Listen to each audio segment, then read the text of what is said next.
ayo, ayo, ayo, ayo,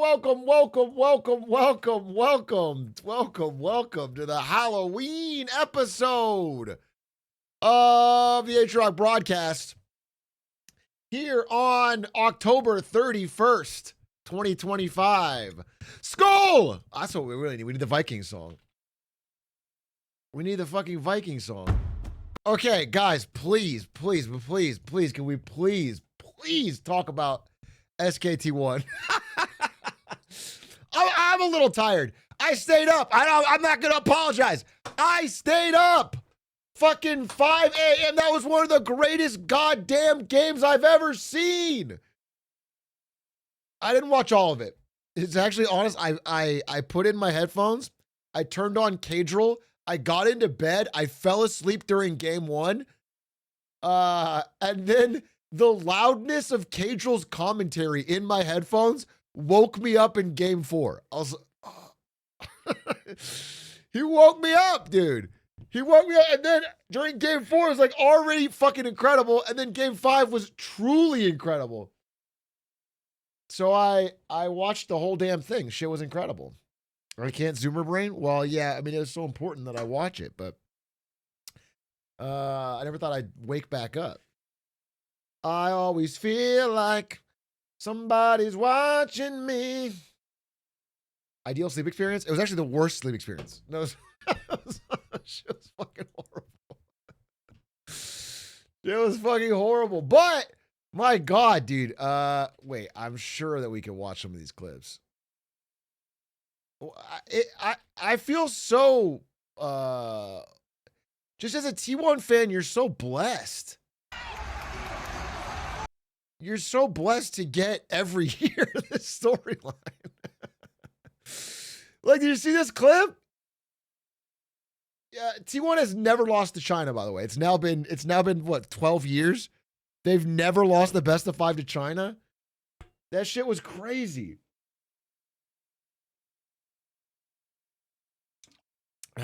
Faker must have celebrated Halloween early. He was dressed as a goat. True. Watch this clip. Okay, watch Carrier. This Carrier right here. Okay. His character can make a duplicate of something else. Another character. It looks like a fake clone. One of them's fake, one of them's real. Nobody else knows which one. So he made a clone. He's not playing as Nocturne, he cloned Nocturne. And then look, he walks up here with himself and stops moving like it's the fake. So they think this one's real and this one's fake. So they walk closer. Look, he stops moving. Gotcha, bitch. That shit was 9-head, dude. That was so 9-head. He's tricking some of the best players in the damn world. In the middle of an important fucking game. Dude, watch that again. It's so crazy. Split off. Moving. Stop. Fake. It's not real. I'm going to walk past it. Gotcha. Instantly dead. Boom. That shit was fucking incredible, dude. God. And the commentators didn't even say anything. I was losing my mind. And then this fight, dude. This fight is you. Or sorry, we're geeking out for a bit, but Team 1 fans. I mean, I'm gonna have to get another tattoo.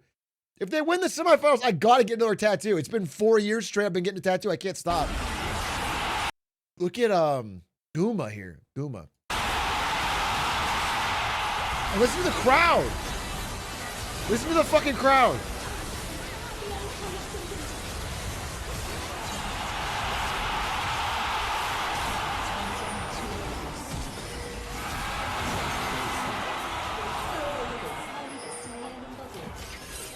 If Guma dies, this is over.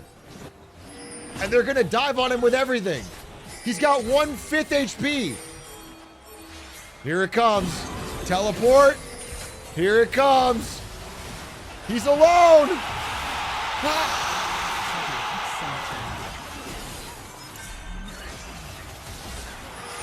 Kiting. Kiting. Kiting. Kiting.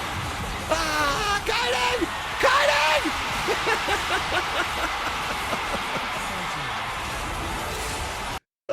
shit's gas, dude. I mean, it's just one of the best damn series I've ever seen. I've been watching League of Legends for over a decade. It's crazy. Faker might be at his all-time peak.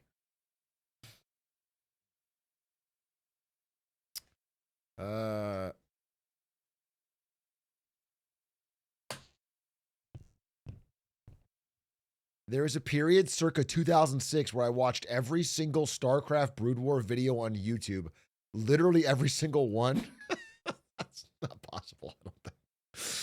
I don't think that's possible, but I get your general sentiment that you watched a lot. Faker Otacon Steel? I don't know if I have that clip, but I just know that Faker was fucking great. Everyone was great. Everyone was great, man. It was a great thing. It was a truly special series to watch. I really enjoyed it. I saw a comment that said China had a one-child policy for decades only for Faker to have 1.4 billion children.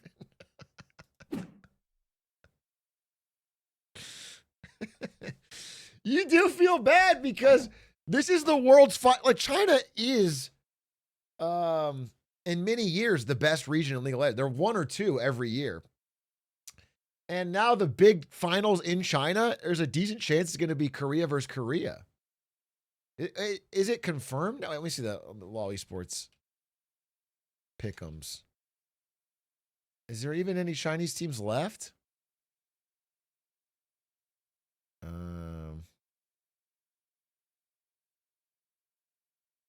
You guys tricked me into pick'eming that fucking Taiwan team or whatever. You guys fucked me on that pick'em, dude. That team had no chance. They got destroyed.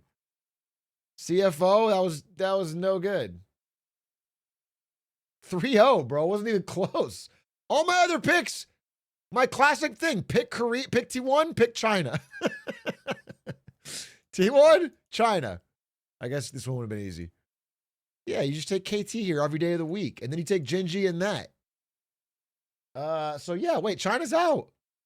No, I'm sorry. They have to play TES. I'm sorry. Yeah. I'm already assuming T1 won, but no, this is China's last hope.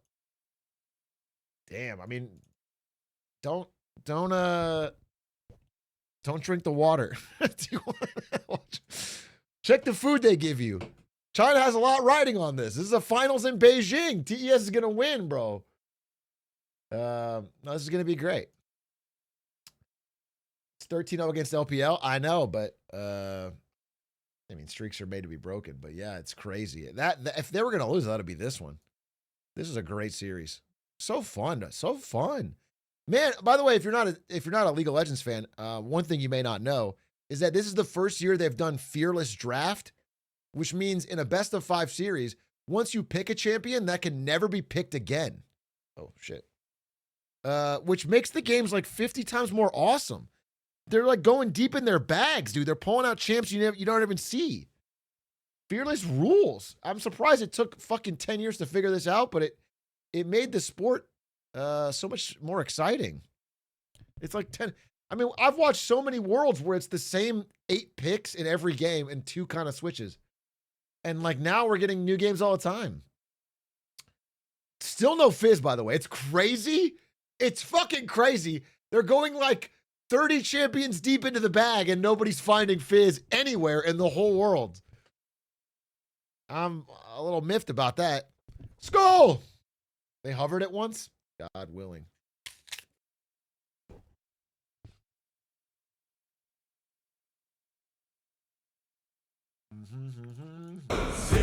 Thing that's 117 long. How companies thought we'd react to layoffs. Listen, I know this is tough, and I know you care so much about being employed and so forth, but across the industry, we're making decisions to lay off some people. Like a lot of people. And it's purely to ensure our profitability. I mean, look, Trump's tariffs, I mean, everything's insane with the economy and instability. It's nuts out there. So this is something we're forced to do this. I understand completely. I knew you would. You guys are trying to run a multi-billion-dollar small startup. You're trying to keep the lights on. Exactly. I'll take one for the team. But don't move, you'll bleed even more. I love you. We provide a great service, and you get your treats on time, and with AI, You could get your treats even faster. AI? Yeah, I mean, that's part of why everyone's losing their jobs. AI is more efficient than Maybe one day, but it certainly ain't cheap. You would not believe how much we spent on it this year. as long as it makes you look better on the S&P stock thingy. Dang it, I wish there was something we could do for you. But we need the stock market to think that robots are going to replace every job, or else the economy's going to collapse. Oh, you're like a glorious samurai. Yeah. I wish more people would stream Reacher on Amazon Prime. Bro! Prime Day deals. All right, can we get the next one in here?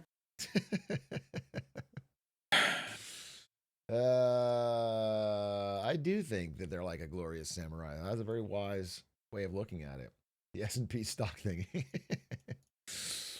Lion Wings! Thank you for the prime! Thank you for the 18 months. Hey, Big A, it's my birthday. I was hoping I could get a happy birthday thank you sub. It's not actually my birthday.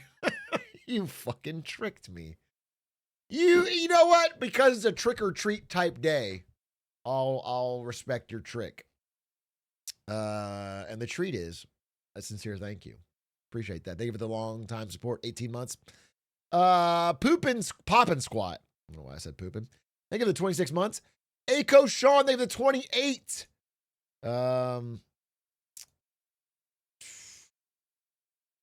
Big Age, do a candy tier list yet? Be careful, you could move markets. How would I be able to move markets on this? Are you guys making large astronomical bets on candy companies based on my decision? It's not even a hard thing to do. Okay, boom. Candy tier list instantly. Why do I get I'm getting the Kenny Chesney at the Las Vegas Sphere ads? the No Shoes Nation? This is targeted. I'm a huge Kenny Chesney guy.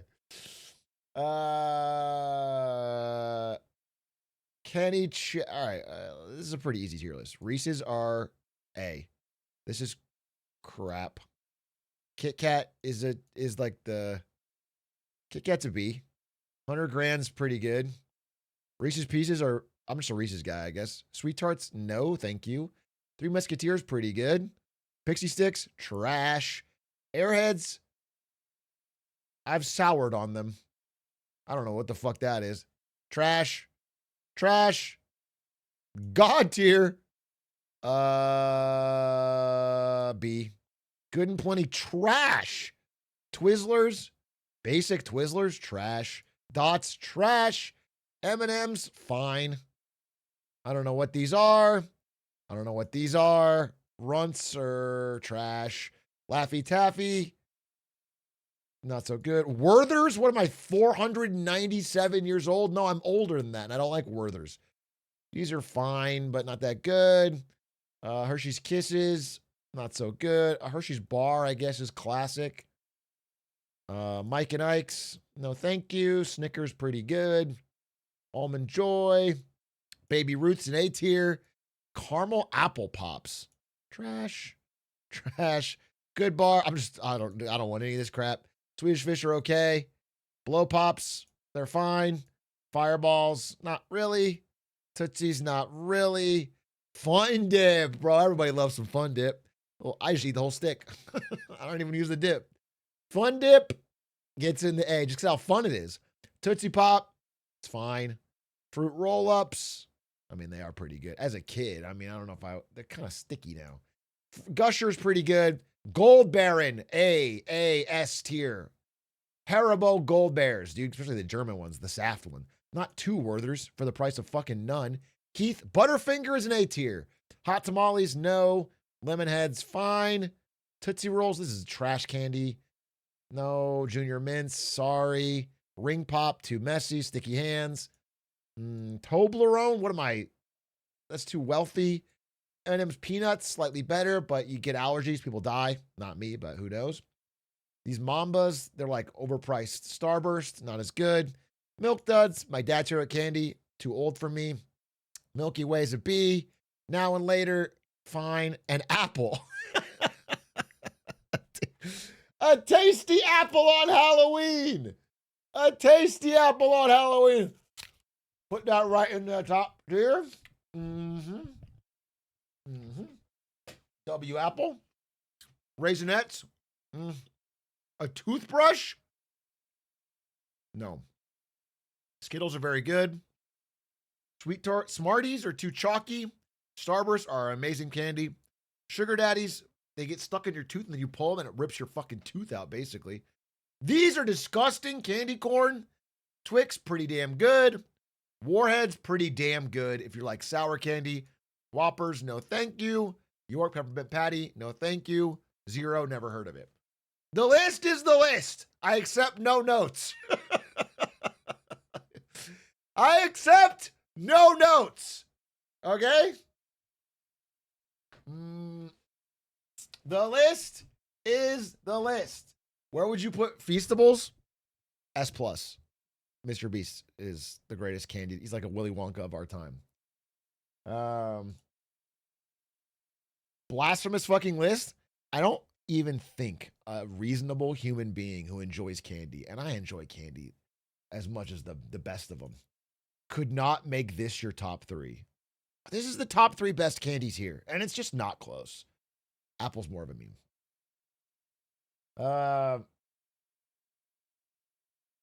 Where would you put sharp objects? Don't be doing that. Don't be giving kids sharp objects in their Halloween candy.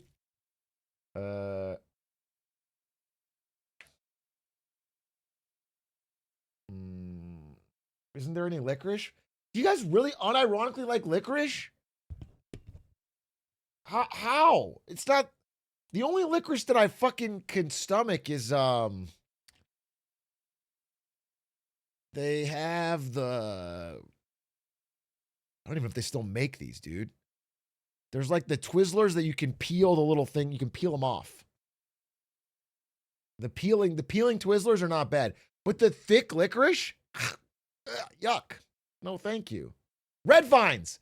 Red Vines are pretty good. Red Vine, that's a candy you can get behind.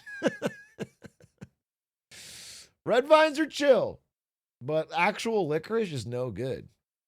God, you know what really, oh wait, my camera's moving. What really fucks you up is black licorice, especially in these Nordic countries. Wow. I say as I wear a full fucking Viking cosplay. The reason the Vikings died out is because they kept eating disgusting ass black licorice. And that's what fucking killed them. What about my button gumdrop? I don't even know if that was on there. I didn't see it. Australian black licorice greater than what? Taking a rusty spoon and driving it into your leg. Yeah, maybe. Like maybe. Maybe it's better than that, but I don't know. It's like not. Yeah, it's certainly not like a guaranteed. Nah, man. Aussie black licorice Poggy's pretty soft and sweet with a little chew, and then you made a little like. How do you make that face in real life? The :3. How do you make that? I describe that face to me in real. I don't understand. That's not. Is it like this? It's a cat smiling. Okay, well, I can't do it then. A smile, but a little mischievous. Like what? Like a Mona Lisa smile? I'm Australian. Our black licorice tastes like sucking veins out of a butt. Why would you describe it like that? Veins? That's nasty. Don't describe it like that. That's gross. I agree with you that black licorice is terrible. You don't need to be so horrific. Why aren't you out trick-or-treating? Why am I not out trick-or-treating? We're having a Halloween party, which I'm going to relatively soon. I mean, I got a little bit of time, but I'm not trick-or-treating. Yes, no whimsy. No, I've got whimsy. I just am not trying to walk around Los Angeles, which, by the way, walking Los Angeles makes no sense, and then knock on doors for candy. I'm an adult man. I can buy my own candy. I'm not whimsyless and soulless. Okay, so why aren't you all trick-or-treating then?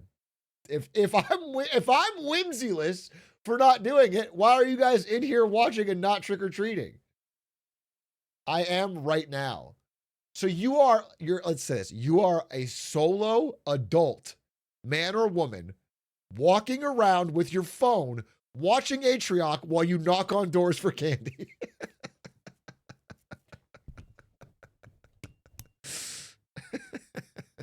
All right, fuck it. Hell yeah. Volume on full blast. Well, I guess that's true. Skull! I'm dressed as a glizzy while doing it. Instead of treats, I give kids the link to Big A for the knowledge. Kids, do you want this Snickers bar? Or do you want to see the Q6 Gambit? I'm currently yelling at some kid in a SpongeBob outfit about subprime loans. Well, speaking of that, my goodness, dude. Nah, maybe I shouldn't go into my subprime loan discussion today, but there's like the fourth or fifth lending company that is just blown up, bankrupt overnight. And everyone keeps saying it's a one-off, especially around auto loans, dude. Happy Halloween, Sunbright, but that's too spooky. I wanted to watch the I think maybe it was MKBHD or someone. There's like a new humanoid robot, but the robot is piloted by somebody in a VR headset. I think that's hilarious. I really want to watch that. I wanted to watch that with chat. So I'll watch the MKBHD on that. I think it's teleoperated. That's such a funny way to like pretend it's a humanoid robot in your home. What is the point then? That you could just hire a human, but it's like this weirder way of doing it. It doesn't make any sense. Like I mean, let's watch it. Let's watch it. Okay, we have to have a conversation about this. I feel like it's been a minute since I've done just like an old school, straight to camera rant video, but this has been all over my timeline lately, so I feel like I have to. So meet Neo, potentially the most futuristic product we've ever seen. This thing is a full-fledged humanoid robot, 5'6", 66 pounds, 4-hour battery life. Dude, it's funny because I know it's not, but it even looks like a person pretending to be a robot in a suit. It looks like a Halloween costume of a robot. That's crazy. It looks like a person wearing a thick sweater and a mask. Self-charging, and it lives in your house. It's finally here. Get your mind out of the gutter. It's for doing chores. It's a housekeeper. It has the same dexterity as a human because it's shaped just like a human. Walks around on 2 legs, has 10 fingers. It can fold laundry and put it away for you, or it can do the dishes for you from start to finish and then put everything away. It can go around and water the plants outside or inside on a perfect schedule, and it never forgets a single plant. And then it'll go around and vacuum and tidy up the house. Okay, knowing the truth about this is actually even more horrific. It's well, I guess we'll get to it. This is horrifying. It's horrifying because a person is doing this. If anything gets left out, you're not even, but you don't even want to see the human. It always knows where everything is. It can find the TV remote, and it'll basically actively do all the chores that you know you have to do, but you don't actually want to do. And when it's done, it goes back to its little docking spot and charges itself. Imagine going out for the day of work and coming back a few hours later, and everything's done. All the chores are finished. Every single time, every day, you never have to do chores again. That's amazing. Or maybe, let's say you have mobility issues. This thing can sort of act as a personal assistant in a lot of ways. What's the catch? These are things that represent Marquez Brownlee. Massive value for a lot of people. And it's available to order now? This is available to order? This feels like it could be the best tech announcement of all time in 2025. Except this isn't real. Oh! And I mean that in the most literal way possible. This is not real. First of all, It's a pre-order. So you can go to this website right now and you can pick between 3 colors, and then it's either Okay, wait. Now I'm concerned that this video is actually a human in a fucking costume. Wait, I'm concerned that this video is filmed with actually a human in a costume. now. Did they This is available, and I mean that in $20,000 colors. Let me see. And then it's either $500 a month subscription for a standard delivery, or you can pay a flat $20,000 to own it outright and get priority delivery. Just drop a $200 fully refundable deposit to get in line today, and deliveries in the US start sometime next year. And that's just This is a real question. For $500 a month, couldn't you pay someone to do your chores? I do my own chores. I'm not, so I haven't like hired someone, but theoretically, $500 a month, I feel like that would totally cover it. Not daily, maybe. Yeah, but they wouldn't be a robot. Because I do remember, I mean, the one time I've done this, Ari was gone for like 2 weeks or something, and the place was a total mess.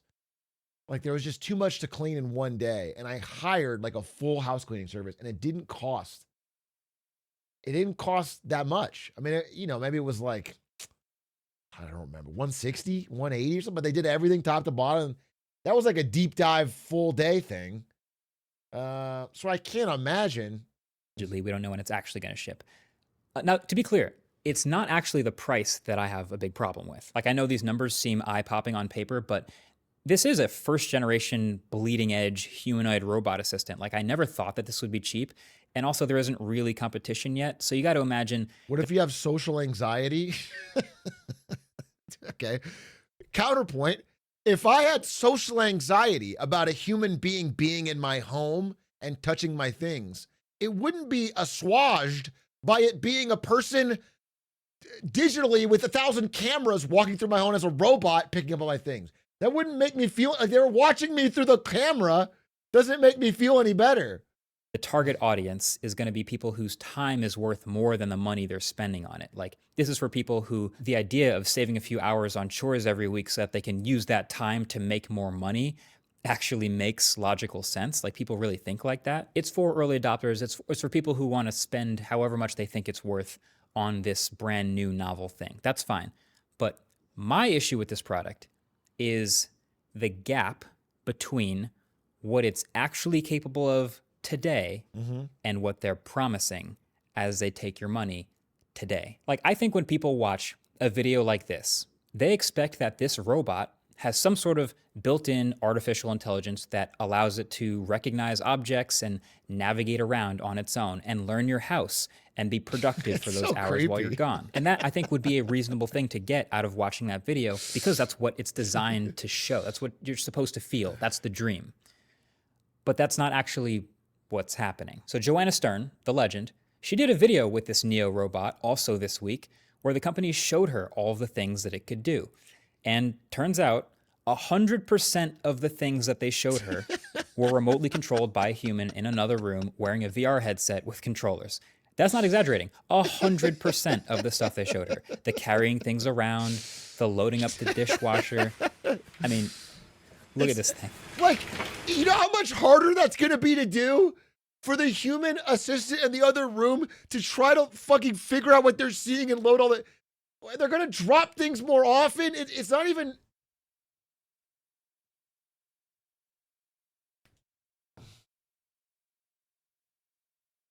Yeah, I mean, there's lag too.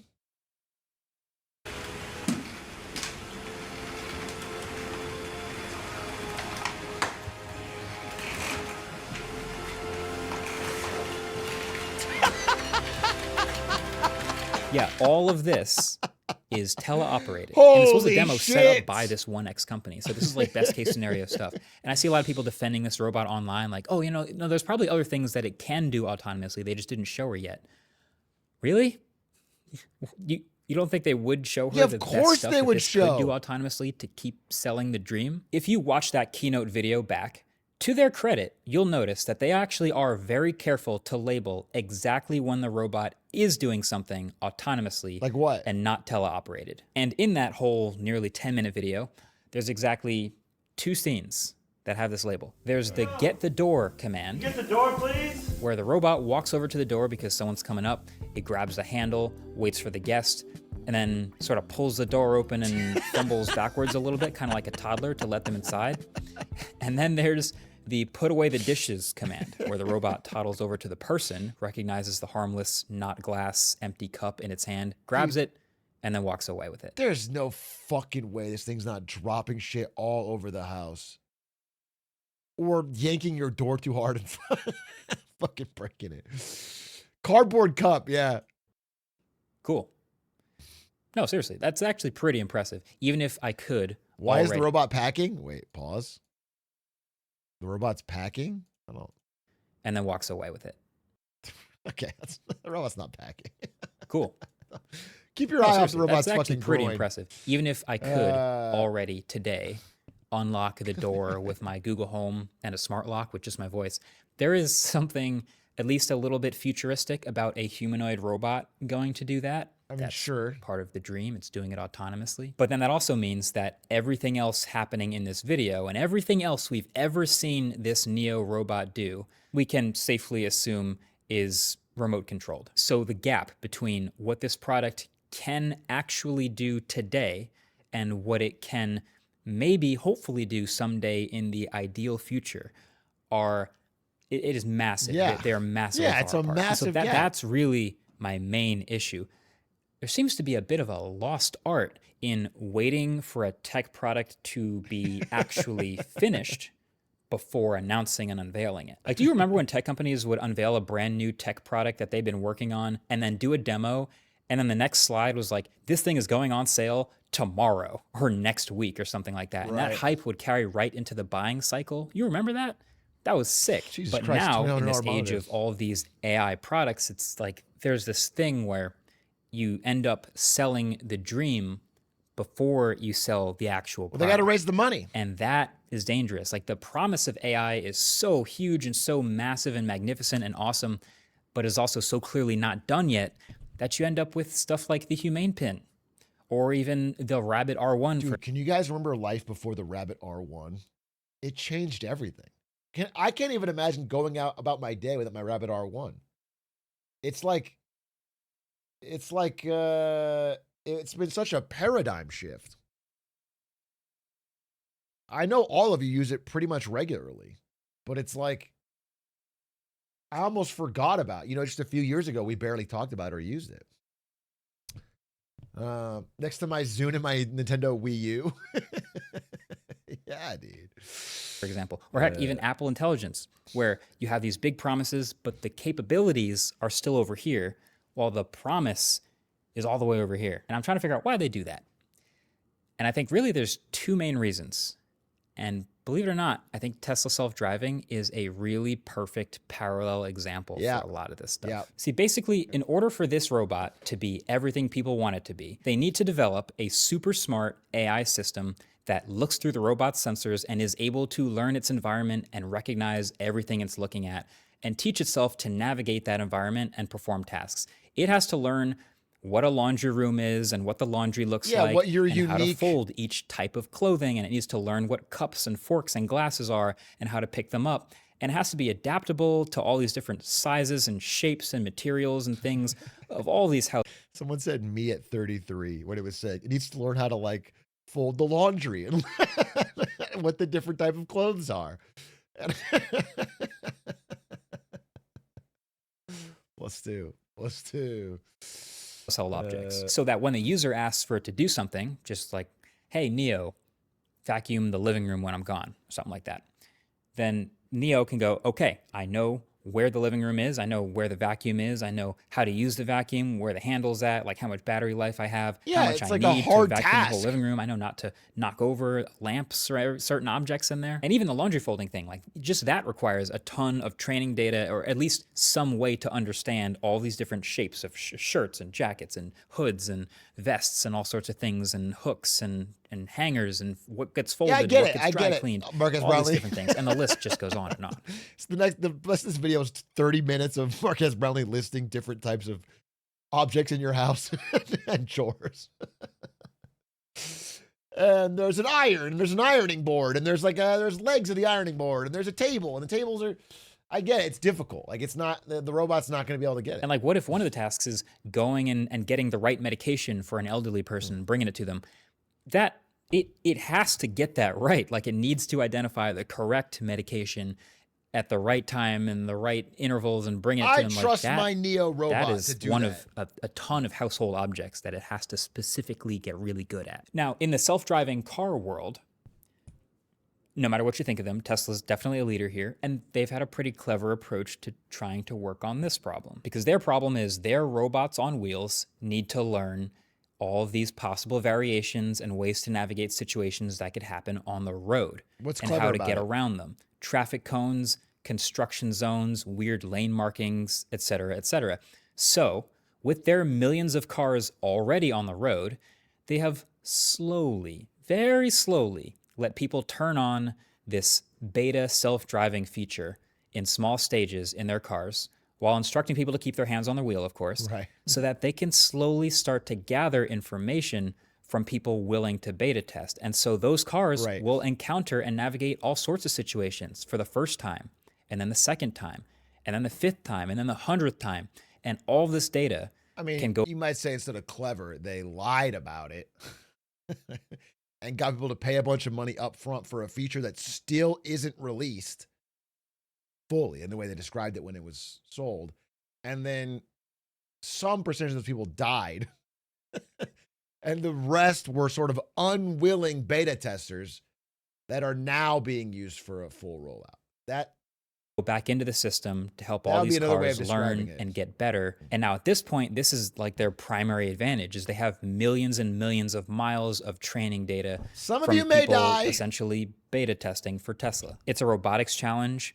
It's an AI challenge, but yeah, they're essentially using early adopters. Their to beta sacrifice will test not be forgotten. It's very funny. to make the systems better for the eventual masses. And now this home AI robot challenge is essentially the same thing, but in people's homes, which is potentially way more variables. Like cars have to stick to what's on the road and mostly are operating in a 2D plane where there's obviously different stories. People's houses are crazy different shapes, and there's all sorts of objects in different shapes and types of them and a million different variables just with household objects. And That's not folded. That's just not folded. Bro. It's just like mashing your clothes into and then handing it as it falls apart, bro. That's crazy. You could argue that the stakes of self-driving cars are a little higher because of all the safety risks, and if it messes That's up, the new someone style. could That's die. college folding. Maybe that doesn't happen as often with the home AI robot, but then again, if it gets someone's medication wrong, it's still pretty important. So I think the point here is you don't get to make this awesome, perfect home robot without all of this information. And so they need the training data, and so they go right back to early adopters. So people who press that order now button 20 first grand, and who bro. actually, I guess, get one of these when they start to ship them, will get a robot that can probably do a few simple things autonomously, like opening doors, but there will be many things it can't do. And for that, if you scroll down on their website, you can see there's expert mode, which is when you have something the robot can't yet do, and you schedule one of their teleoperating employees to look through the sensors into your home and do the task so that the robot can learn from it. And You have to schedule it. That's so funny. I paid 20 grand so I could schedule one of their overworked minimum wage employees to put on a fucking headset and try to, with a terrible interface, do my dishes. That's the most inefficient way of just getting your dishes done. is something that they've pretty directly said that they expect early adopters to be totally cool with. Like, go watch Joanna's video. I'll link it below the like button. She basically grills the CEO about all this stuff, and he's kind of just like, yeah, if you want to be on the bleeding edge of this, like, you know, it will probably blur faces and maybe let you geo-fence certain areas of your house. But Okay, yeah, I can undercut this entire business. For $5,000, I will hire someone on TaskRabbit to wear a robot costume, come to your house and do your dishes. Pay me the $5,000 and I have invented a brand new robot. Okay? A brand new hyper intelligent robot that works incredibly fast, much better than this. And you just schedule it. You can schedule it and it'll come into your dishes. It's incredible. yeah, that'll It's be one of bleeding the edge. things that they allow you to do. So look, there are certain industries where pre-ordering something that's not finished yet is actually normal behavior. Like this happens all the time with smartphones now. This happens in video games. It even happens a bit with cars these days, although sometimes that can even go too far. But now with all these AI products coming out now, it's resulted so many more times in this strategy. They feel like they have to announce the product way before it's done. And they end up putting out this Oh, it's thing basically that started, is just bro. nowhere near the dream. And that's how you get, you know, we talked about the humane pin. Doesn't that sound familiar? Like getting announced with such a high potential thing was ceiling so and promising that trash. this could maybe be a post-smartphone world type of gadget. But it was just absolutely not good when it came out. And not enough people were willing to beta test something with that miserable of an experience. And then the Rabbit R1, like I said, that's another one. And, you know, they are surviving and they're improving, but absolutely with those early adopters. But a $20,000, 5'6" humanoid that wanders around your house and does chores, like, are there really that many people, you think, that are willing to spend that amount of money Maybe. and know that they're going to have to potentially give up some pretty serious privacy and are basically going Dude, to it's insane because not only is it like 1,000 cameras, someone you don't know walking around the house and can't identify or trace if they were doing something crazy, but like it's probably recording. So they're just walking around their house with a fucking robot and there's a stranger in a warehouse somewhere fucking record. It's crazy. Yeah, it just feels wild. It feels dystopian. be a beta tester for some unknown number of years to hopefully Were they gonna steal maybe something? someday achieve that dream. Some of those people are out there, but is there enough of those people? You know, I don't know. I Also- clearly don't know. And It's 5'6", bro. How's it gonna reach the top shelf? That's where humans can still win. Okay? I think a lot of other people don't know. There are obviously a lot of potential downsides to this robot. You know, it's too small and weak to carry anything super heavy. It's also too slow and a bit too clumsy, it looks like, to do anything really serious. And it requires inviting a ton of remote viewable cameras and microphones into your house. And it could also fall over and have a hard time getting up. And also, just like the self-driving car, there are a number of situations where the robot getting enough things wrong. Well, you know could what I'll be- just do? I'll pay 20 grand for the robot, and then I'll hire a human assistant for the robot. So I'll hire a human that comes around and picks up the robot when it falls down and finishes the dishes whenever that, you know, it's like just that way it's still a robot doing it, but there's a human making sure the task gets done. be dangerous. Like even like just the medication stuff that I talked about earlier, or even it just clumsily dropping something made of glass or any other various potentially dangerous household situation. And also, I'm not even sure it has to be human shaped, but that's another argument for another video. But the upside clearly is the dream. Like Rosie the robot from the Jetsons. Oh, I take it back. It can do the 6'7" thing? Various potentially dangerous household situation. And also, I'm sold. I'm not even sure it has to be human shaped. I'm But fucking that's sold, another dude. argument for another video. But the upside clearly is the dream. Holy shit. That is the dream. That is the upside. Let me buy 10, dude. I'm going to invest my life savings. Imagine I don't need human friends. Like I'm going to have people here for a party. What if instead of human friends over, I have 10 of these in a circle and they're all doing the 6'7"? That'd be way more fun. Like Rosie the robot from the It Jetsons can type still of dream. dab. A personal assistant that seamlessly goes around your house and quietly does all the stuff that you don't want to do and does it better and faster as time goes on and does it in quiet hours of the night. The point is, this is the new AI promise problem that we have. It's not just this product and this company. This is, the most visible one on all our timelines right now, but it's like all these AI products are promising the world way, way before they have a product that's ready to actually show anyone and take money for it. And theoretically, this is what we want AI to do, right? It's not just like AI generated videos and slop and random copyright infringement. Like, we want it to be doing actually useful, productive stuff. That's not the issue.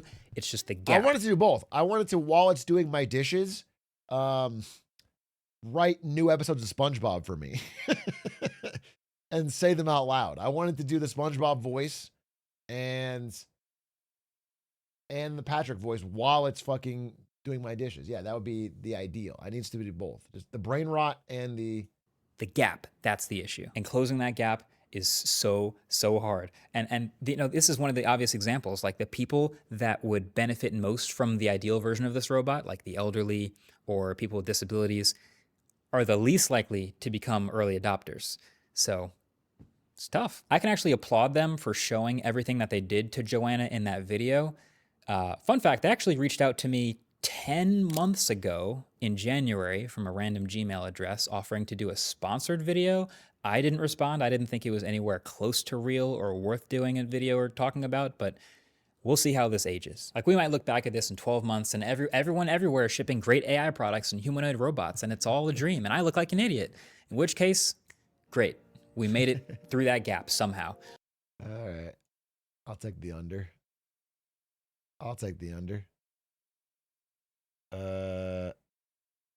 Big A, you and Stan should each get one and start a robot fighting league. Not a bad idea. It's not a bad idea. The loser loses 20 grand. Atrioc would flush his head like the toilet in Hitman. Dude, watch the JREG video. I'm not gonna watch the JREG video, but I did have dinner with JREG the other day. He was in LA. And he invited me out to Korean barbecue. And we went and had a good time. It was fun. I got to meet, I don't know if you guys ever heard of Value Select. They're like a YouTube band, I guess.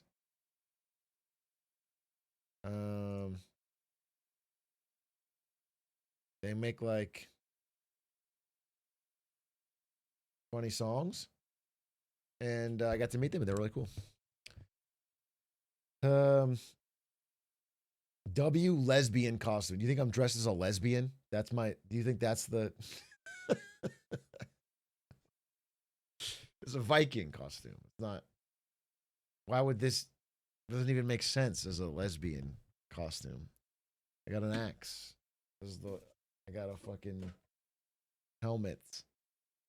I have 5 lesbian friends who dress like that.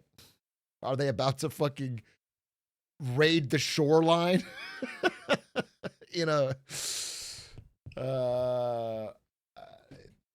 I don't think so, dude. You are slaying regardless, queen. Oh, thank you. Appreciate that.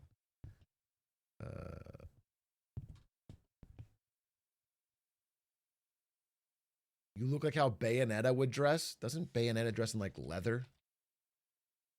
Bayonetta. I mean, me and Bayonetta have the same kind of ass. I'll tell you that. I'll tell you that right now. Ass tier list. It's being me and Bayonetta up in S tier. You look like Tech Knight in The Boys. I've heard that before. I don't see it. Isn't Bayonetta naked except for her hair? No way, right? No way. That's that the lore? Bayonetta clothes hair? You guys know too much about Bayonetta. That's great. That's insane. That doesn't make any fucking sense. This is clearly not hair.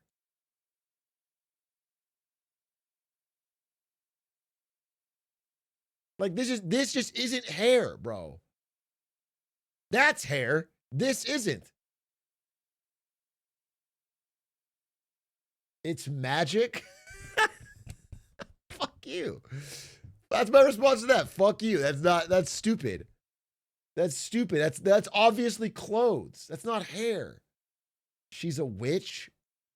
That's like fixing every plot hole in Star Wars by saying it's the Force, bro. It's like, no, I'm not buying it. You can't just say it's the Force. You can't just say she's a witch and it just covers everything. Okay? That's not. Bro, it was the Metachlorians. Okay?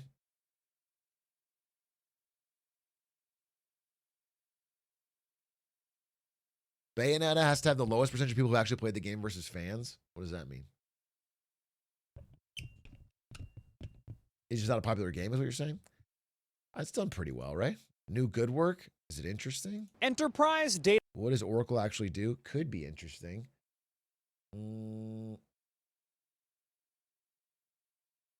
Could be interesting. Could be interesting. I was thinking, wait, how Costco cracked Japan's market? That's kind of interesting. Why Zuck is so good at making terrible products? Well, this sounds interesting. Weeks ago, a new TikTok-like social media app launched where all the videos were This is AI Vibes? generated. Users can comment on and share. But it's so funny that even selling out to make AI slop, Vibes got nobody interested because everyone went to Sora. Like this whole thing, they was forgotten about day one. This is embarrassing. We're both wearing pelts. The videos plus generate new ones themselves, including of people who look very familiar, almost like it's deepfaking. And now you're probably thinking, duh, we've all heard of Sora before, but I'm actually talking about Meta Vibes. What? You've never heard of Meta Vibes before? I heard about it That's day because one. while the new Sora app has often topped the iOS App Store list since it launched and is seemingly all anyone can talk about on the internet, Meta's AI app, which includes both the video By the way, Sora, I mean, we talked about how they need to monetize it and how they were surprised by people generating a ton of stuff on Sora but not making any money. I saw recently that Sora changed their rules. So now if you want to make more than like, I don't know, I think it was 10 videos on Sora, you have to pay extra per token. So all the comments in the Sora subreddit are like, fuck you, I'm so... Oh, also, what is T dating advice? Threads is 5? Who's using Threads?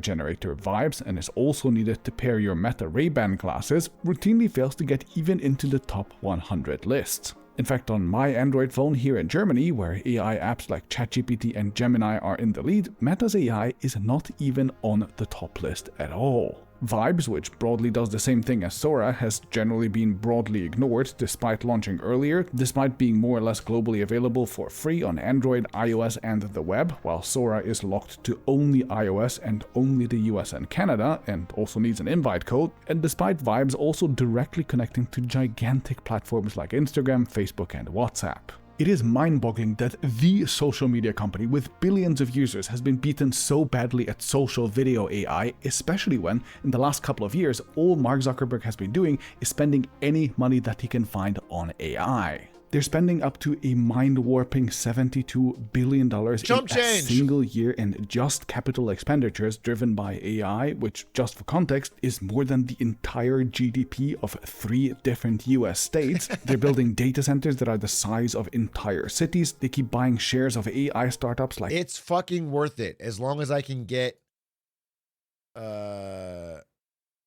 a majestic depiction of Mahadev walking gracefully on Earth surrounded by swirling clouds in a serene landscape. Okay? This shit is worth it. On God, first time catching a stream, bro. What is he wearing? Think of the context clues, bro. Just think about the context clues. You think this is my normal outfit? You have any idea what day it is? Look at the fucking title. Put 2 and 2 together. Okay? I'm dressed as a lesbian. Gigantic platforms like Instagram, Facebook and WhatsApp. It is mind-boggling that the social media company with billions of users... more than the size of entire cities. They keep buying shares of AI startups like Scale AI for tens of billions of dollars. They poached individual AI researchers with pay packages reaching $250 million per individual. And this year, Meta has spent so much money on AI that they had to take out what is essentially a loan for $29 billion. This means Zuck has ramped up the spending so much that for the first time since I can remember, even Meta's insane cash flows couldn't cover what he's doing, and so he had to start borrowing money. Zuck has openly said that he plans to win by just outspending all of their competitors, and he also said all that money is spent so you can have someone generate a video of your CEO laughing while money falls while you make it. The potential risk to his business is actually that they might underspend compared to the others. And if we end up misspending a couple of $100 I've seen this billion, clip 100 times now. I think that is Everyone's going to using be this clip. very unfortunate, obviously. But what I'd say is I actually think the risk is higher on the other side. In other words, the money printer in Meta went absolutely brrr, and Why is yet the money so so far, wet? Meta's massive spending on generative AI has not really helped them win in any area that really matters. They're right now losing social video to Sora. Meta's chatbot has so far completely failed to take market share from ChatGPT. AI coding is mostly being won by the likes of GitHub Copilot, not Meta. AI search is unsurprisingly dominated by Google. And in the world of specialized AI apps, Google has had standout hits like Notebook LM and Nano Banana, while Meta's attempts, such as letting users chat with AI avatars of celebrities, have so far been spectacular failure. Dude, I don't know if he's going to talk about this, but I saw a product from Meta that I thought was so fucking insane. It was like, I put it in my notes. Here it is, dude.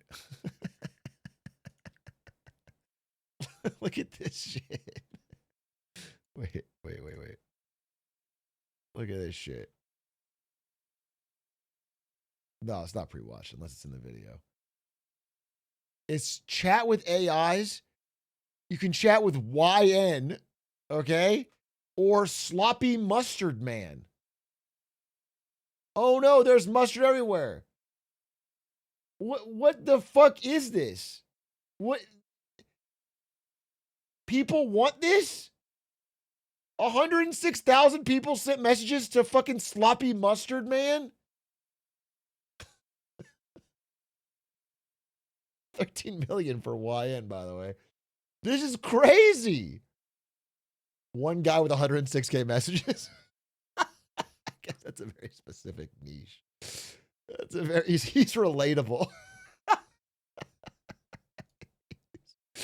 He's relatable. Does this even exist anywhere? Y'all stop talking bad about my dog. Really, open weight or open source models were the only area where Meta had some early success, but here too, competition from the likes of DeepSeek. I'm sorry, you said you had a group chat with both of these?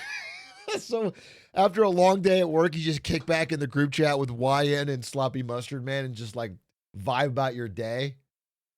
Just get different perspectives on the news of the day. That's pretty sick. Mistral has been strong, and lately the company has started to abandon its open source commitments anyway. Meanwhile, the firm has also reportedly chosen to completely abandon their next big frontier model called Behemoth because of disappointing performance, and so it seems like they're throwing years of hard work away. By all accounts, Meta has bet the whole farm on generative AI, but so far nothing really seems to have stuck. But Zuck's real hidden superpower is that he's built himself an empire that allows him to do exactly this, to take huge bets and to fail harder, bigger and faster than any other, and then to just try again. He has carefully created unique structures that allow him to set tens of billions of dollars on fire again and again.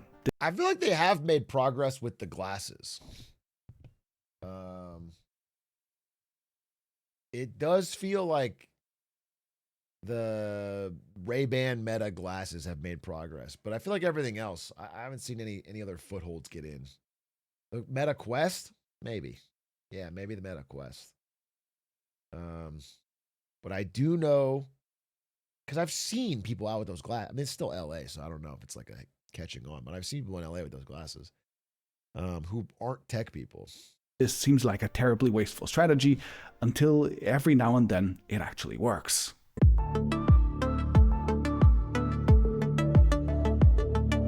This video is sponsored by Incogni.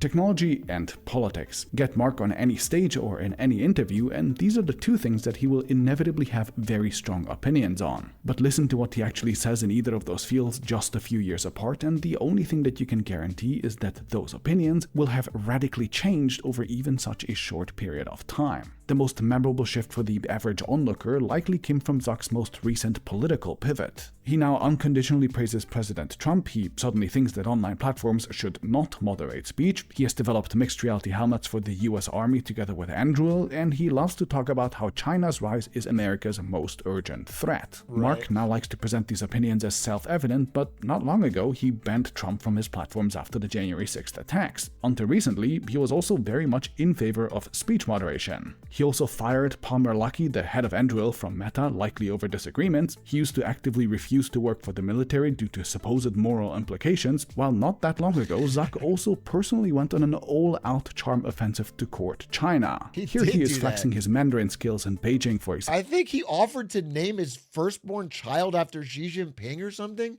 who then turned it down. I remember that era of Zuck.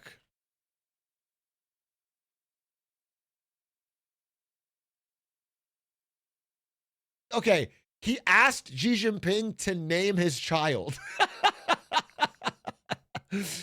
He said, I'm going to have a kid, Xi, could you would do me the honor of naming it? And then Xi Jinping said, no, I'm not going to do that. That's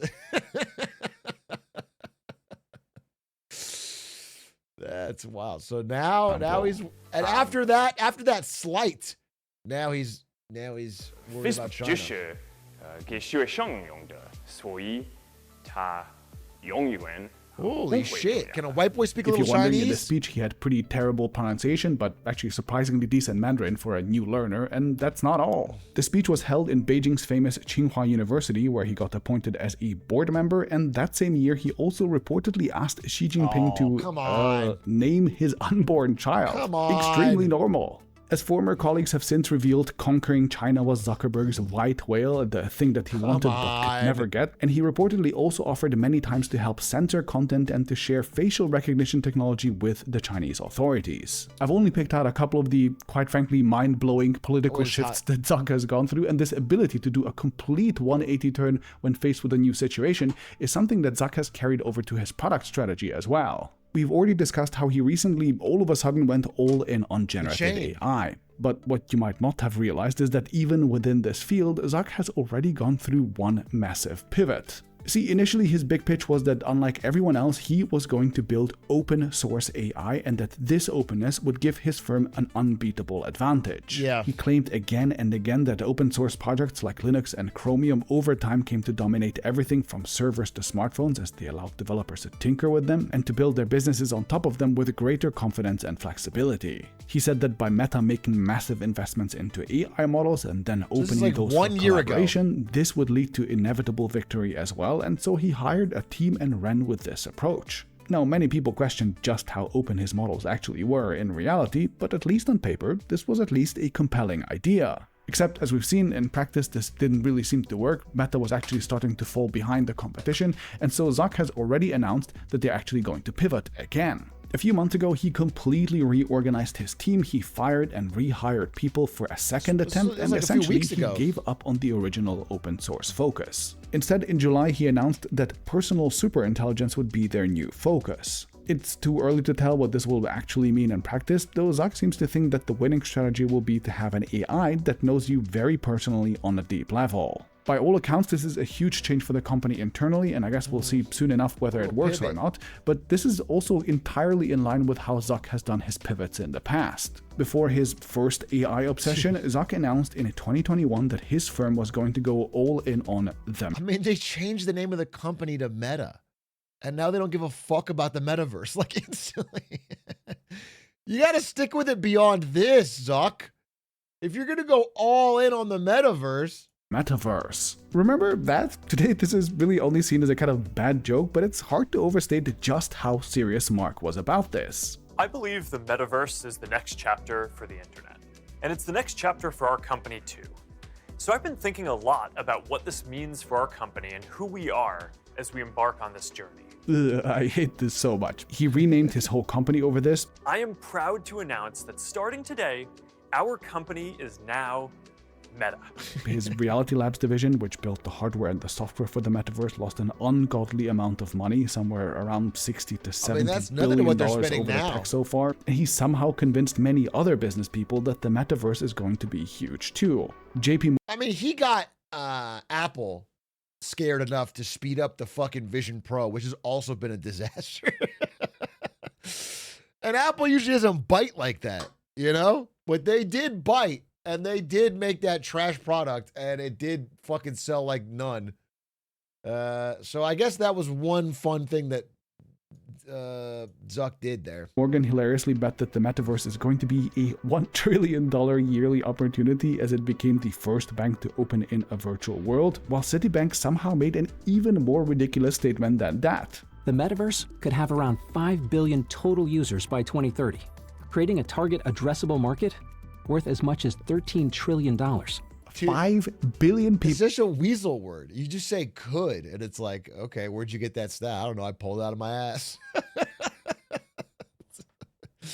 Yeah, sure, it could. I guess you could say could for anything. Do 5 billion people have internet? I think so by now. Yeah, I'm pretty sure 5 billion people do have internet. Maybe. $13 trillion. These are numbers that are so ridiculous, I don't even really know how to put them into context. Like, Meta, the entire company, not just the Reality Labs division, the entire company in the year that this statement was made, their revenue was less than 1% of $13 trillion. How on earth would they have gotten to $13 trillion by 2030? That is so ridiculous. Anyway, importantly, Zuck's definition of the metaverse was not just VR, which has happily existed as a niche of its own, but essentially a digital world where everyday people would put on a headset and spend many hours a day socializing and hanging out with others, but also own objects in virtual land in the form of what else but NFTs. Commerce is going to be a big part of the metaverse. You'll be able to sell both digital and physical products. More than anything, this metaverse was supposed to be embodied by Horizon Worlds, Meta's social hangout space, and other experiences that would see people hanging out. The very funny one, I think Jarvis did a video where he explored Horizon Worlds, and it's just so, and this is back when it was more recent, and it's just so empty. It's a fucking ghost town. It's like kids that are left at home by their parents who bought this stupid trinket. And also working remotely in Meta's virtual worlds. Mark very clearly completely drank his own Kool-Aid on this, and yet I've had a hard time finding anything in recent corporate history that has had a worse return on investment so far. While the costs in Reality Labs, which includes both the Quest and the smart glasses lines, has continued to balloon, revenues have simply not picked up at all. And as a reminder, these revenue figures also include the Meta Ray-Bans, which have supposedly been popular from around 2023 or so, and that means that the sales of Quest headsets had to have been particularly disappointing. People who do buy the headsets famously typically get bored of them very quickly, leading to very low retention rates, and while some third-party social spaces like Gorilla Tag and VR Chat have at least found some dedicated fans, Meta's own flagship product, Horizon Worlds, which cost billions to develop, is basically a ghost town with nothing compelling in it to do. So that was Zuck's last big spectacular pivot before the current AI boom, but if you look further, there's actually plenty more. There was, for example, Libra from 2019, I remember that. or maybe you remember it as DM because it was Okay, renamed. another one. But I'm just gonna fucking pre-say this before he talks about it because it's such a funny. Do you guys remember? I forgot what they called it. It was like a video chat device for your home. It was like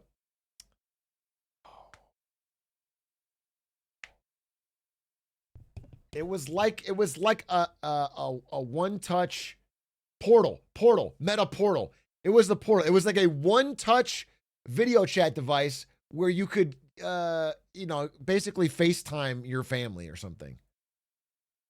No one remembers. This wasn't even that long ago. It's crazy. It's like relatively recent. And it flopped just because it was Facebook. Like, everybody is pretty comfortable with having a video call thing. They do it on their phones. But this flopped specifically because it was Facebook, because people didn't want to do it with Facebook. It was just a pure toxic brand. To that a while later, or maybe you don't remember it at all because of how badly it flopped. Anyway, it was Zuck's biggest obsession before the metaverse, and he essentially pitched it as a global currency based on what else but the blockchain. His company would develop a digital currency in collaboration with others like MasterCard, Visa, and PayPal, and all of them would act as a sort of central bank for the world. I made a whole video about Libra back when it came out in case you want to immerse yourself in some retro insanity, but yeah, it never really went anywhere. But then go back even further and there's the Facebook portal, which was supposed to take on Amazon Alexa when people thought that ambient computing was going to be the next big computing category. Or hey, for a real nostalgia Okay, he trip, skipped over it real quick, but like this was pretty funny because the product wasn't that crazy. It was like a high-tech, high-quality video conferencing camera, which probably would have been pretty useful, I don't know, during COVID or I don't know, for family. Like I think I could have got this as a gift for my family and video call. It didn't seem that crazy of an idea, but nobody wanted to do it with Facebook. that ambient computing was going to be the next big computing category. Or hey, for a real nostalgia trip, do you remember when Facebook wanted to essentially make phones just as those became popular? I got my hands on this cute little guy for the video, which is called the HTC Cha-Cha, and it was one of the few attempts by Zuckerberg to try to skin Android phones into becoming vehicles for Facebook services with special buttons and integrations all over the OS. Unsurprisingly and thankfully... So, I mean, the story of Facebook is one dominant product, Facebook. Everything else was acquired. They didn't innovate anything else from internally. And then that generating enough free cash flow to fund an infinite amount of failures. I mean, either they steal something, you know, a feature, or buy out something, or have they created anything at Facebook that is actually like pound for pound profitable? Google does this too, but Google's had success. It's like, what is a Facebook innovation?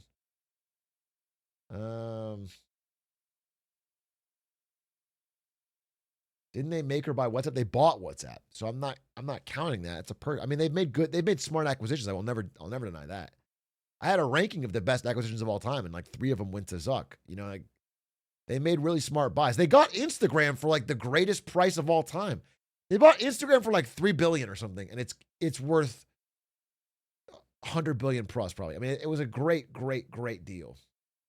It was $1 billion. Yeah, I'm sorry. I think maybe WhatsApp was $3 billion. It was one of the two. But they made great acquisitions. But have they made anything? I don't think so. They invented minion memes. No, that was their dedicated user base of old people on Facebook. Those people made the minion memes. They deserve the credit. That never really worked either. And I could keep going on with the pivots, but the point is, Zuck loves to... I guess you could say Threads. If Threads keeps getting bigger, theoretically Threads. I mean, it's not like it's an amazing innovation, but it is a homegrown app. It's not, I wouldn't say that's crazy. Make dramatic shifts whenever he senses that there is a change in the political or technological landscape. He is absolutely not afraid to commit unthinkable resources behind many of these projects, and if they don't work out, he just tries again with something completely new. Now at this point you're probably thinking that these constant pivots, which also seem to fail spectacularly usually, can't possibly be a sustainable strategy. But I actually think that Zuck is uniquely well set up to just keep doing them. To begin with, while Zuckerberg owns only about 13% of Meta's stock, he actually controls around 60% of the vote. He insisted on keeping it that way in the early days and has managed to retain complete control over the company. Yeah, all his shares have like 20x voting rights. It's pretty crazy. So yeah, and it's on. He has like different class shares. He has Class A. Everybody has Class B. He has 20x the voting rights, so he doesn't need to own that many. Since, meaning he essentially can't be fired. While most other tech giants like Apple, Microsoft, and Google have professionally appointed CEOs whom shareholders can vote to fire if they waste a bunch of money, the same is not true for Zuck, and so he can afford to take him. I'd be shocked if Threads is bigger than Blue Sky. I'm pretty sure Threads is much bigger than Blue Sky. It's just like it's gotten big in some Southeast Asian countries. Like it has a big user base in countries that have low revenue. So it's not able to sell a ton of ads, it's not super profitable. but it is big. Like Threads has been doing decently well, actually, but just not in America. Much bigger risks. And then also unique to Meta is just how insanely profitable their core business has been for decades. Facebook and Instagram have changed surprisingly little since their ad-based business models were implemented, and they continue to throw off so much cash that they allow Zuckerberg to just finance whatever the hell he wants. It doesn't matter if a bet on the metaverse or open source AI or cryptocurrency burns a couple of $1 billion or even tens of billions, because Meta can quite frankly afford that, then even investors don't really seem to care. And meanwhile, Zuck, I think, is also unique in having a personality that is well suited for this constant pivoting. He clearly seems to be able to just throw away former beliefs incredibly easily, be those political, moral, or technology related. While most people would have trouble convincing themselves or their employees or their investors of a completely new direction every year or two, Zuck clearly doesn't. And so this combination of a uniquely flexible personality and insanely profitable core business, plus control over voting shares, allows him to just make massive bets again and again until something at some point just sticks.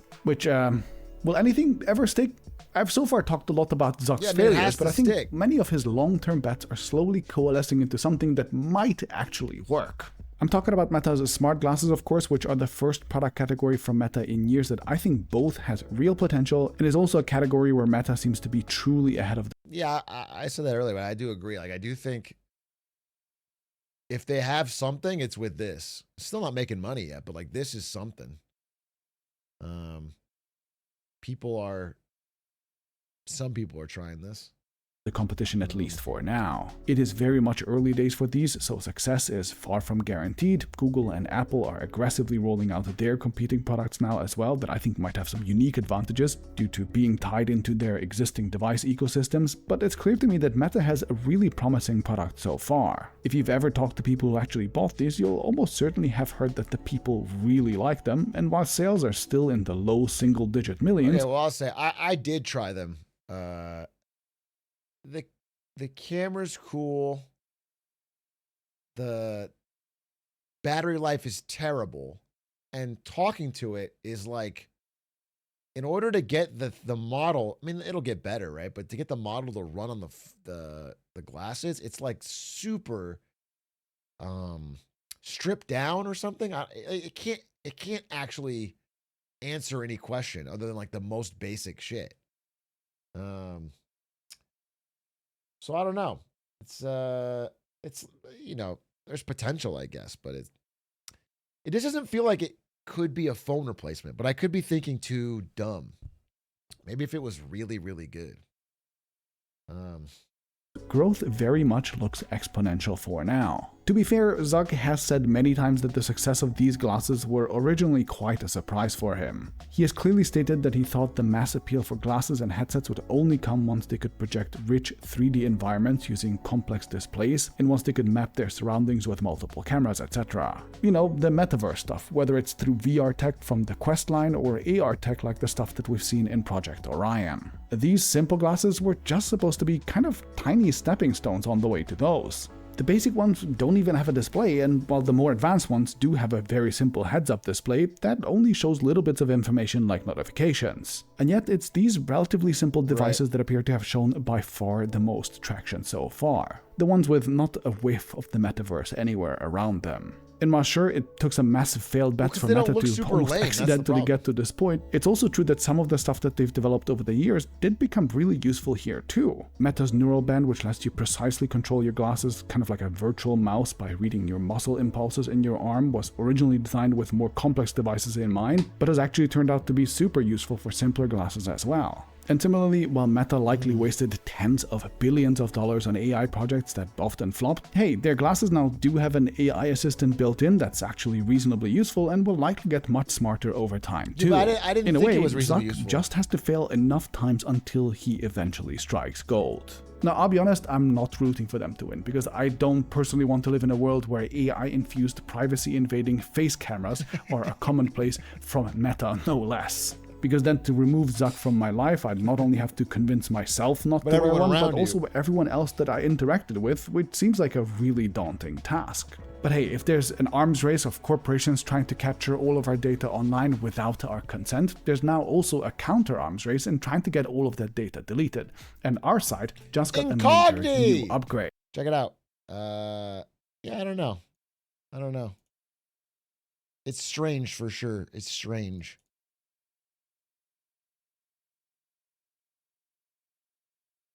Yo, big A, UK Frog here.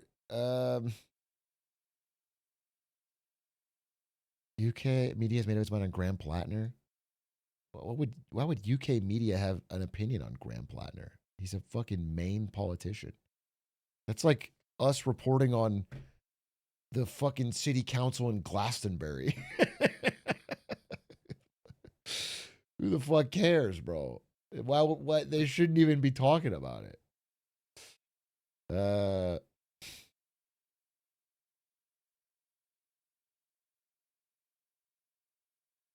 Who is running in Glastonbury? Glastonbury mayor. The current mayor? This guy? Holy shit. Damn, bro, really? That's the mayor? God damn, I would not have expected that. That's fucking Dumbledore undercover.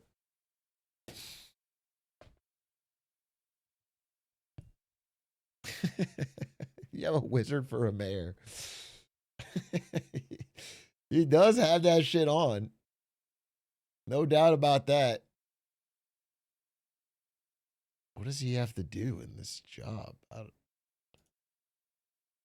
That shit's crazy, bro. He's so fresh. His council members are mostly hobbits, an elf, and a dwarf. What's this? So this I went on Atrioc and every political streamer got mad at me.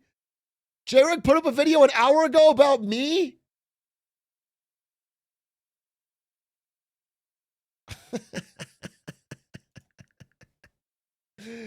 Holy! What the hell? Atrioc guy found out about my political meta update video. I thought it was really funny and insightful and covered parts. Why is he blowing out my mic volume? I can't be my fucking volume on the stream, right? I sound way too loud. Of the internet that I didn't really understand or know about. And I went on his stream That's to not my explain mic. some emerging. That's not my mic. Why did he blew it out, dude? What the hell? That's not my mic. No, that you guys are saying that like it's true, but it's not. I watch my own clips, bro. It doesn't sound like that. That's crazy. That you literally, you're saying I told you and you're wrong. We can watch a clip right now, bro. It doesn't sound like that. He just cleans it up. It doesn't do shit. You guys are fucking gaslighting me. I'm getting gaslit so hard. Slow down. FOMC React Day. I don't miss an FOMC, but usually This I sounds watch them totally offline, but fine. This is the last one we watched on stream. It was so much fun. I figured I'd do it again. So this sounds totally fine. And then he's got me blown out Political of the internet that I didn't really understand. He put an effect on it, bro. I don't know what he did, but he put an effect on it. Stand or know about. And I went on his stream to explain some emerging political tribes. I thought it went well. It was a good conversation. And that was surprising to me because he is a streamer. Streaming is an inherently satanic medium. It siphons away your grill and replaces human connection with some guy on your screen that you need to pay $10 to talk to. So I'm not going to post the whole thing here. You can watch it on Atrioc. Wow. $6. Let's get real. Let's get real, JREG. It's $6, okay? Don't try to upcharge. Atrioc's channel. It was a good vid, but it evoked a lot of thoughts that I want to talk through here on my channel. And I'll also take you through how every streamer that I mentioned in that video was summoned like a Voldemort or Bloody Mary or something as soon as I said their name. We started by giving him a rundown on my previous eras. The idea was there's these four political extremes. We got a communist, an anarchist, a capitalist, and a fourth. He put something on this mic. Why? But why? Why is he blind? Now his mic sounds terrible. I don't understand why you did this. Why not just play the clip? I have to confirm. I have to confirm this. I think I'm going crazy. I feel like I'm getting gaslit so hard. Too much text. You are. Yeah. So I mean, I think like probably a really good way to explain it is just. Oh, I heard you talk about that, and I don't think you should feel bad about using slurs against now. And it was sort of, an effort to. It sounds totally normal. It sounds totally normal. These new internet spheres that are popping up. Sounds totally normal. Why would he do this? Why did he do this? It's not the same. I'm being gaslit. Guy, and it was sort of an effort to push people of different political tribes to find commonalities in a way that's not in a middle ground sort of way, but in a way that's more radical. And he was already familiar with my anti-clanker work. I don't focus on that quite as much anymore because my interest has sort of, gone other places. I mean, it sounds like your interest lately is hating robots. That is the big... That's kind of that's my current fixation, yeah. Relevant to the anti-clanker movement, I explained to Atrioc why using slurs against clankers is morally good, actually. Clankers, tin skins, yeah, I was just other such things. I don't want to say the other ones. They sound...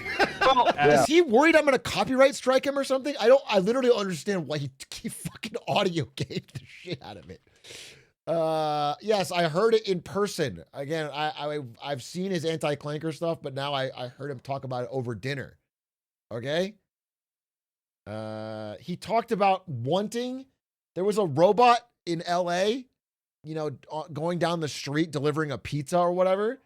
He talked about wanting to rip it open, like to tear it, to flip it over and rip it open. Copyright strike? Wait, top comment? Wait, doesn't read chat. What's the top comment? I certainly did not mess up the audio and re-upload the video. I don't know what you're talking about.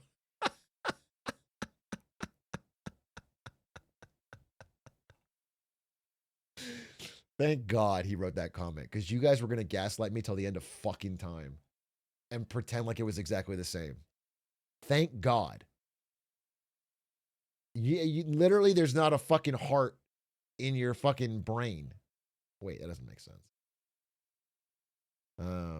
I don't think you should feel bad about using slurs against robots. Was he going to re-upload it? Because this is horrendously loud. Can't feel, if they can feel, then they should feel bad, because that's what I do with my sentience. I suffer, so I don't see why they should be any different. Part of the reason it's actually quite, it's sort of reclaiming these slurs, and it's taking us back to a time. We begin by talking about post-racial fascism. Now, throughout this video, I'm using various internet characters, mostly streamers, as examples of different emerging political ideologies. I do this throughout the entire video. And this is sort of the main problem I'm kind of working through live here as I review this footage, which is that all of these streamer motherfuckers have mountains and mountains of lore to comb through, and a bunch of supporters who get very triggered if you say the wrong thing about them. And obviously, if you say, for example, if you're talking shit about me, that I don't like coffee or that my fingers look normal, the squad's gonna be on you. The triggering will be fucking real, dude. They will attack. It's like the Bayhive, dude. They're all over. I'm trying to choose my words very carefully and speak in such a way that I am accurately describing every political character in a way that every other political character can agree with, including the political character I am describing. So I use this thumbnail and I basically say, everyone here is a fascist despite being non-white. This was the first bird whose feathers I ruffled, I guess. As Nick Fuentes then proceeded to be fed this information by one of his chatters, that I had made a video saying that the alt-right is too mixed. Roman Groy, $10. I did find out at dinner with JREG that Nick Fuentes is his dad's Mexican. That's crazy. That's crazy. That is fucking crazy. I didn't believe it. He's so openly white nationalist. Like I know, but it's crazy.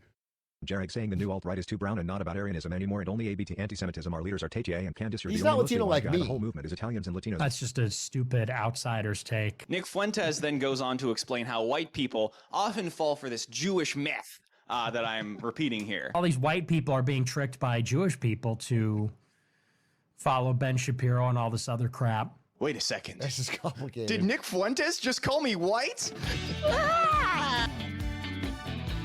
To be fair, we are about equally white, considering I am also 25% Hispanic. So I'm just glad he's consistent. It's like these guys have nothing to do because they're streaming for 12 hours a day. And so every time someone utters their name, that becomes content. With that in mind, I'm going to see how much dark necromancy I can invoke in the next 30 seconds. Aiden Ross! That's why the trick is to stream only 2 hours, 45 minutes a day. Okay. Then you don't have that much time to fill. So you don't have to do that much stuff. That's the trick. Okay? Other streamers should learn from this. Stable Ronaldo, And not even a Ludwig day. XQC, H3H3, Okimane. Okay. Kai Sinat, Ninja. Now look, I didn't say that the alt-right was too mixed. Can Okay? we get Kai I just Sinat and said Ninja to have a discussion on the JREG? most prominent figures on it are mixed, which is true. This is just an objective fact here. It's just one of those uncomfortable facts, you know? Like all the white leftists. It's just, you know, it's not ideal. I know. Now here, I basically call the generational run of Nick Fuentes. I am less in the weeds. Like, I've never seen any content from Nick Fuentes. I never heard him speak. I don't know what he talks like. This is what I told him at dinner. I really had no idea who Nick Fuentes was when we did this call. But now you see him all over the place. I see him everywhere because I watch his content religiously to learn the best talking points. But I mean, for me, that's what made me like respect him being ahead of the game, because I did not know about you and Asmund both. Why does my fucking fur keep coming off? If I was in the Viking world, they would make fun of me for my fur always going off. But I have You will. seen when he's president. He's breached containment in the next like 6 months. You'll be hearing a lot about him. Okay. I actually met up with Atrioc last week, and he told me there that I was, he had ended up hearing a lot more about Nick Fuentes because of the containment breach that I described earlier. But I don't want to take credit for predicting this, okay? He was already sort of post-containment breach when I said this. And also, Atrioc himself basically predicted the rise of a further right figure. I realize that a vast majority of people online get their opinions from one of these three people. There's a market opportunity for something else, and it's fun to write.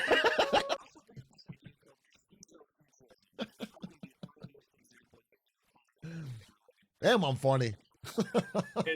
There's this idea called castizo. It's fucked though. Someone watching this is gonna get the impression that, like, listen, maybe this Atrioc guy's a little funny, but his mic is fucking horrible.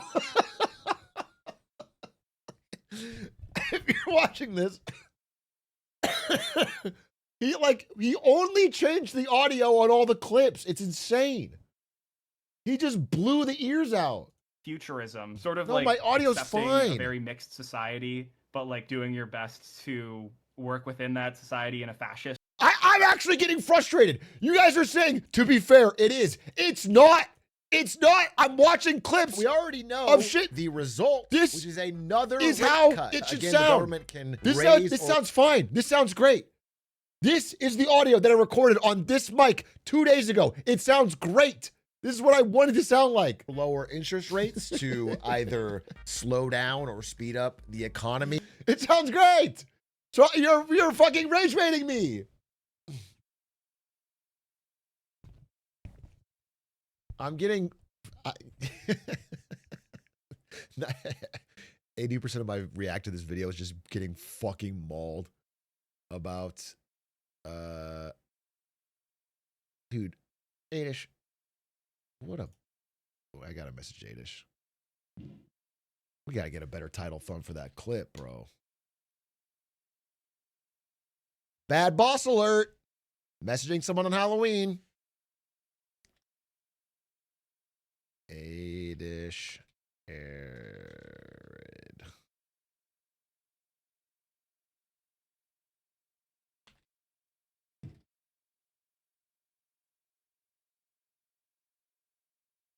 Jon Snow getting cocky. What does Jon Snow always say? I don't want it. I don't want it. I don't want the throne. Me, as it were, which is basically.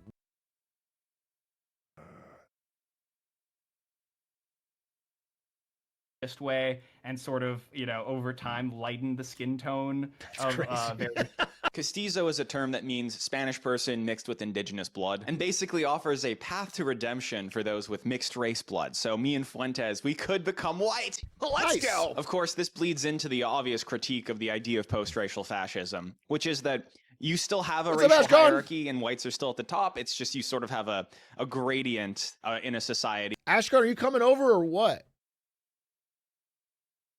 Ashkan, come over. We're drinking. We're having a good time. What?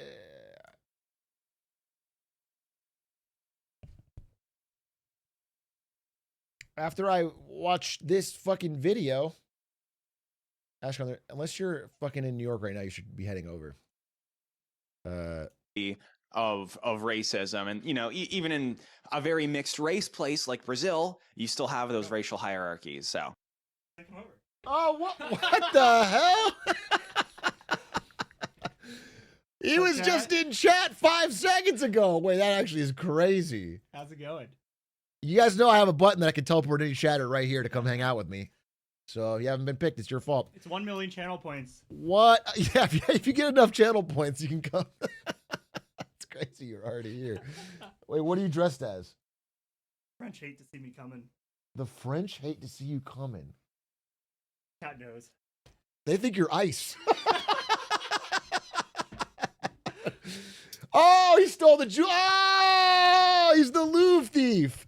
Oh, that's good. That's good. Oh, that's good. He's got the. That's good. That's insane. I thought that was a bit. That's so funny. That's funny. Are you here? All I was right. trying to figure out a good time to come in, but I didn't really want to come in on the Nick Mondays video. Yeah. I mean, I know you're a huge fan, but probably not right then to go in. Yeah, I'm probably gonna finish this video and see what's up, and I'll be out in a second. Don't worry. But that's sick. You're here. I'm glad you came over. Hi, chat. Drop your Prime subs. Drop your primes. What great advice from Ashcon.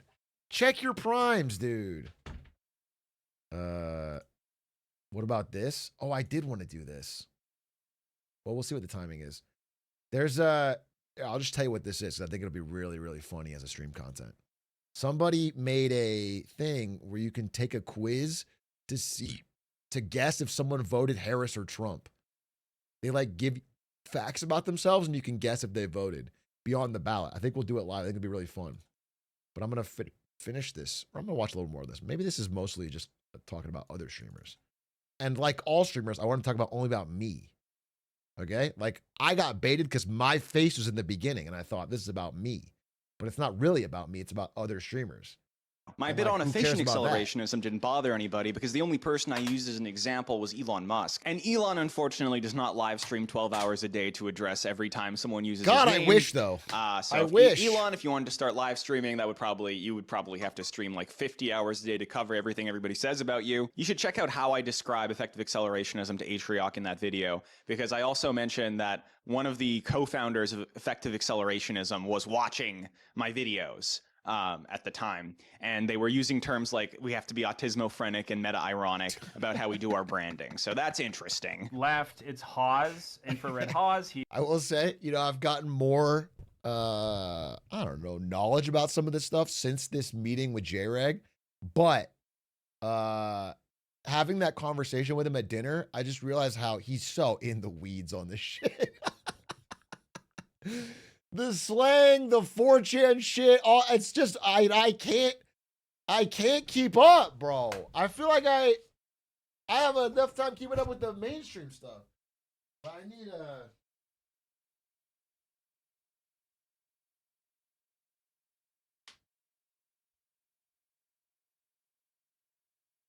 Look, I'm a Viking accountant. I want to wear this at. Okay. Is a kind of a Nazbol streamer. He's like a right-wing Like, communist. what the fuck is a Nazbol? Is that the thing that hunts down Frodo for the ring? I actually don't know. He's like, okay, I don't. Okay, imagine a communist that says a lot of slurs. Okay, and okay, then I Fuentes, see. Now here I bring up infrared Haas. I call him a Nazbol. That's not actually completely true, but he's just more culturally conservative than what you might imagine when you think of the word communist. Here someone takes issue with the fact that I describe his sort of... Why the fuck people spell my name like this with the H? Atrioc. What the fuck is this? There's no need for an H. It's never been spelled with an H any time. It's not fancy. No, it's not fancy. Antioch. This is stupid. For a variant of communism is a communist that says slurs, but then literally every Haas fan is like, well, what's wrong with saying slurs? So, you know, I think that proves my point, but hey, I'll leave it to you. We talk a little bit about how the Overton window has shattered in the middle, and now being a centrist is outside of the Overton window while it has drifted to the left and to the right. I have a video about this where I go more in depth over here. There is no Overton window. The internet has kind of blown the whole idea of an Overton window Just like out. I've blown out your speakers. You want, and you'll find an audience. And I bring up the fact that not everything is politically viable and within the Overton window, and I use Ephilism as an example of this. It's an ideology where you should just kill everybody. There's an ideology called Ephilism, right? It's like it's like very extreme antinatalism, and it's like not only should no one have kids, but I'm going to actively end life. It's a terrorism ideology, basically. Look at my face. You can tell I'm thinking about it. Wait, look at my face, dude.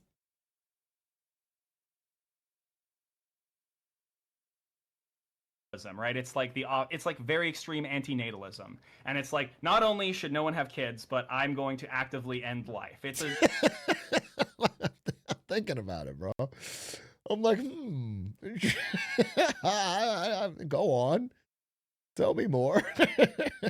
Good points, good points. terrorism ideology, basically. That there are no Philists in government. There are no people who are whispering in Donald Trump's ear saying everyone needs to die. The voluntary human extinction movement is not a real thing. We're testing nukes. So that's something I would say is outside the Overton window. Are you familiar with Destiny? Do you know that guy? Somebody say Destiny? Of course. Oops, I said the word Destiny. Oops. He'll say stuff like, you know, he'll everyone. fight Hassan with equal intensity as he will fight someone like Donald Trump. Because the way he sees it, there's like a far left and there's a far right, and they both hate liberal democracy. And Destiny takes issue with this framing because he is, you know, a Democrat, and he's an extremist Democrat. He's like, you know, full throttle, 100% party line Democrat. Why is...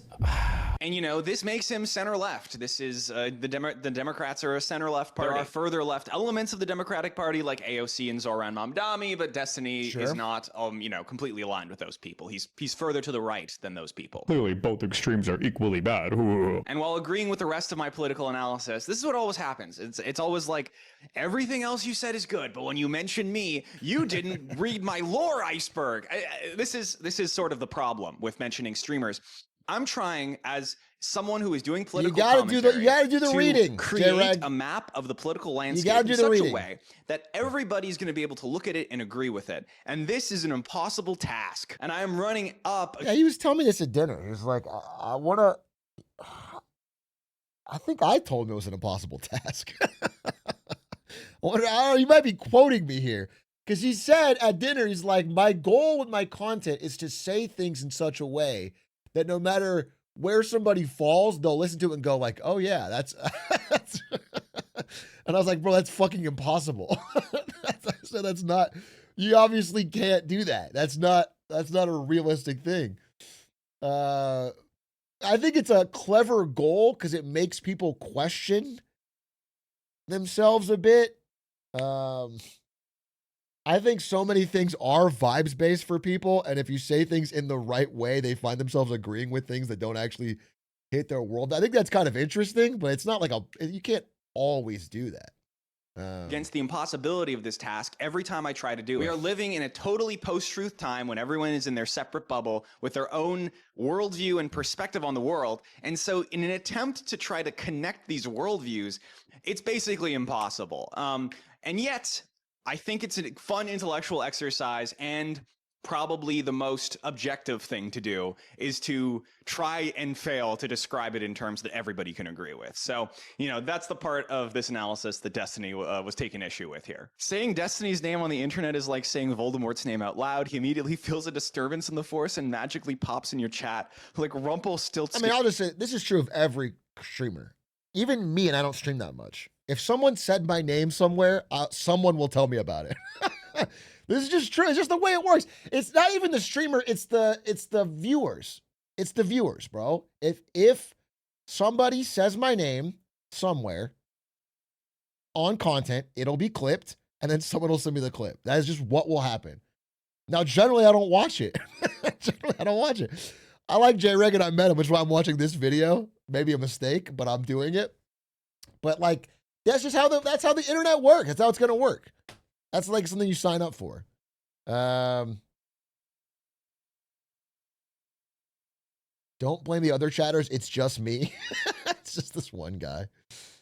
And to immediately rebuke your entire measly existence.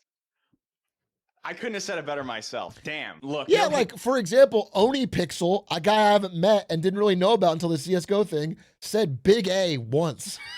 And I got sent that clip like 100 times. And I'm not a big streamer, and I'm not only live for a few hours a day, usually with some topic I want to talk about. So it's like, I don't particularly blame any streamer for getting this information. And if they're alive and they're seeing it, it's just the fucking nature of the beast. But I think they could do a better job of fucking ignoring it.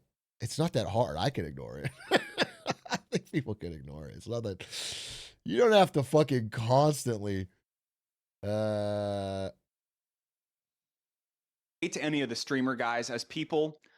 I do hate their medium. I think they have a bad medium. I think it's satanic. To be clear, I'm not letting myself get off scot-free here. This whole thing is satanic. I'm in a glass house. I'm not going to throw stones, all right? And even someone in Destiny's chat acknowledges that this is a real thing, that the center-left and the center-right have to come together against emerging threats like the center-left, center-right coalition in Germany. This is the center-left/right coalition that formed in Germany. They have to engage Destiny with is so this, and they have stupid. to be like, oh shit, there's a lot of like threats to liberalism right now. They have to like handshake on 90% of things, because I think it turns into an art piece that he blew out all the mics for every streamer. I think it actually makes this from like kind of just a react to a react into like this to just pulling up every clip, and we all sound incredibly fucking blown out like we're on an Xbox mic in 2005 is kind of artistic. They're fighting. It's transformative. Polarization around them. So was Destiny the best example to use as a reactionary centrist? I don't know, and I think to myself, is it useful to use political streamers as examples of these emerging ideologies, or should I just try to like not mention them? I'm still working that out. I think I probably will just keep mentioning them, and I'll keep having to learn more bullshit about their respective lore icebergs, which is poisoning my brain. It's really pure slop. Okay, one last thing about that reaction. That's good. You know what? That'd be cool if JREG is like the guy that goes into the swamps and brings back the treasure or whatever. I can like call him, because he said he wanted to do another on-stream segment. Like if he brings back the truffles and Talking about Hassan. Talk about me, motherfucker. You're reacting to me. It's always Hassan. And when Hassan's talking about something even adjacent to Destiny, it's always about Destiny. These guys love each other. Talk about me. You vaping? Oh, sorry. No, this is just my Foom. This is my sponsor, Foom. Is this a plug? He did tell me. There's another funny story that JREG told me. He said Nick Fuentes heard that someone mentioned him. I'm saying too many names that I'd never say, by the way, but I'm doing it anyway. This is funny. It's a late night Halloween stream. He said Nick Fuentes heard that someone mentioned him on Hassan's stream. So he pulls up Hassan's stream to hear his name mentioned, but Hassan's only talking about Destiny. So then Nick Fuentes is like angrily yelling at the screen, talk about me. Because he's it's all fucking, it reminds me of the fucking OpenAI web. It's everything's all. You know, Foom is a really great product. It helps you get off of vaping, and you're right here. You're right here, bro. This is all for money. Yeah, you caught me. I caught you, I dude. fall into the market forces. Have you ever considered suicide? Is this an ad? Most vapists ask themselves on a daily basis. But what if the problem wasn't self-control? What if it was today's... Did he just open a sponsor by saying, have you ever considered suicide? And then pivoting into a fucking Foom ad? That's unreal. I have to... Damn. That's actually crazy. I've never seen that get approved.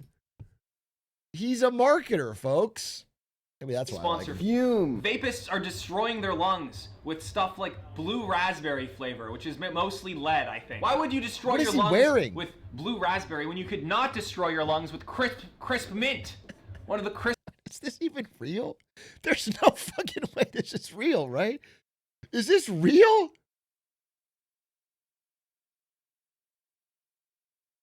It's real? The ad is saying, unironically, don't destroy your lungs with blue raspberry, use a different flavor.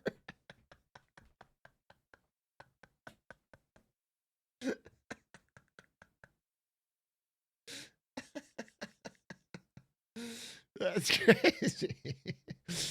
That's fucking crazy. It's not a vape. Flavor. Is it going to be white cranberry? But or it's is it gonna tobacco, be right? Maple pepper. What's it going to be? Text JREG, 1 or 2. Oh, is it like no, it's for. Okay, I know about this. This is like the ones that are just the cloud, right? So it's for the fixation. It's a stimmy thing. Yeah, I see. Yeah, it's okay. It's for people that need something to do, like a vape, but it doesn't do anything. Nicotine in this. That's right. You may surprise you learn there isn't any nicotine in this fume. There isn't any nicotine in this fume. It's just wholesome, natural, essential oils which have been concentrated into a extremely potent. All right. Well, I will still. I'm gonna add. It seems It's good. been like an hour. I have a lot of. There's 2 ads to do. I'm fuming. I have 2 ads. Okay, now for the Hassan React. We love the Hassan React. Me and Hassan were even mentioned in the same GQ. Everyone is, I think, because the way he said that, the hands and then saying the "we love the," that's the Trump. And I realized I've been doing that kind of only half ironically lately. I feel like the Trump linguistics is like seeping into a lot of people's don't we, folks? Especially this, dude. Put your hands forward, push them back like this. It is the greatest emphasis. Like that is his most positive legacy. He's infected. I mean, it has been a decade of it, right? It's been a decade of it. It just gets into your brain. Article recently where he said a guy watching me, the fact that he watched me meant he was fried, which I have no, I can't argue with that, honestly. True. And then, of course, in order to explain the main rift on the left, the liberal versus left dichotomy, I have to talk about Israel-Palestine. Okay. Look, I don't know anything about Israel-Palestine. With a blown-out mic. I get all my information about that through Hassan H3 Drama. There's like, there's Hassan Moss and H3 Israel or something. I don't really know. In this image, explaining this to Atrioc, I say that of these 4 characters, Hassan is the most tanky, and I did not expect the shitstorm to emerge from that statement. Again, it's like walking on a fucking minefield whenever you bring up any of these guys. All I said was, okay, Destiny is a liberal. Can't look at my H3 social democrat, mostly liberal. Yes, he's a Zionist. You know, the liberals are Zionists in this equation. That's just what happens most of the time. Now, dude, okay, let me be really clear here, all right? I did not say if Hassan was a tanky or not, all right? I think people just heard what they wanted to hear because this is, okay, I swear Is to God. this just a response video, I feel way JREG? more confident talking about Israel-Palestine than I do H3H3 versus Hassan.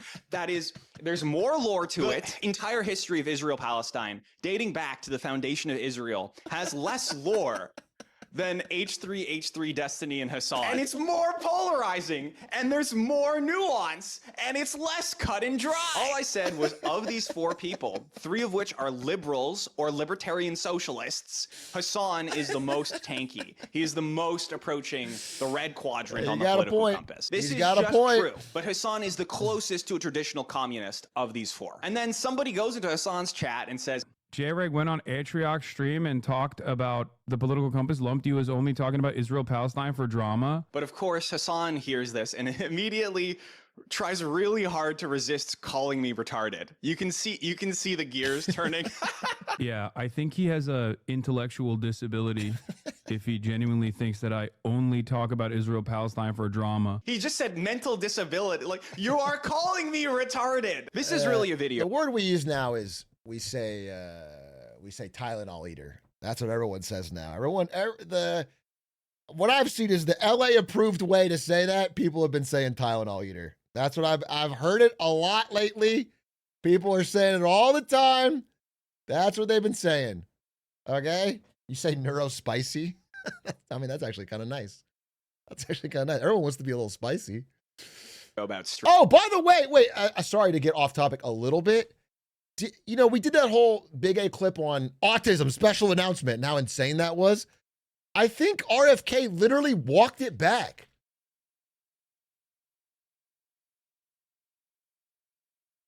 Yeah, dude. It's only been a fucking month, dude. You go on fucking national news and...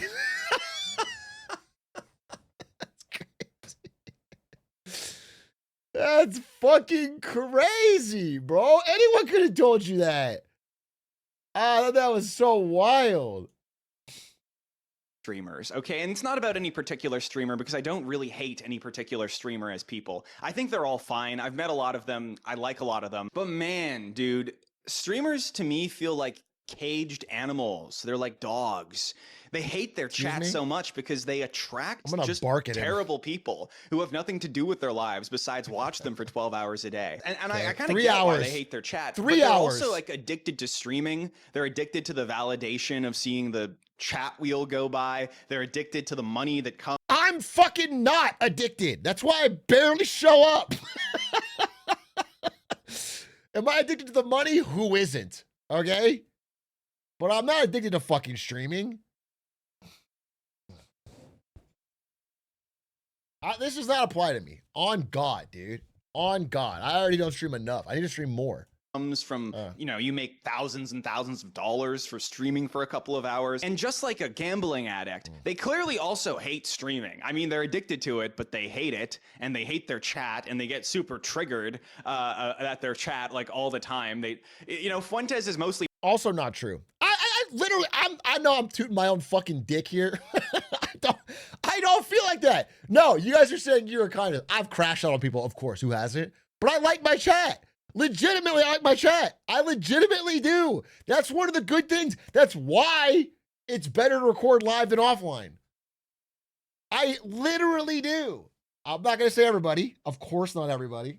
I'm only thinking of you right now when I say that. If you're listening, I'm thinking of you as the good one. But everyone else, TBD, all right? No, but I don't hate my chat. I'm not saying there's points I haven't hated my chat.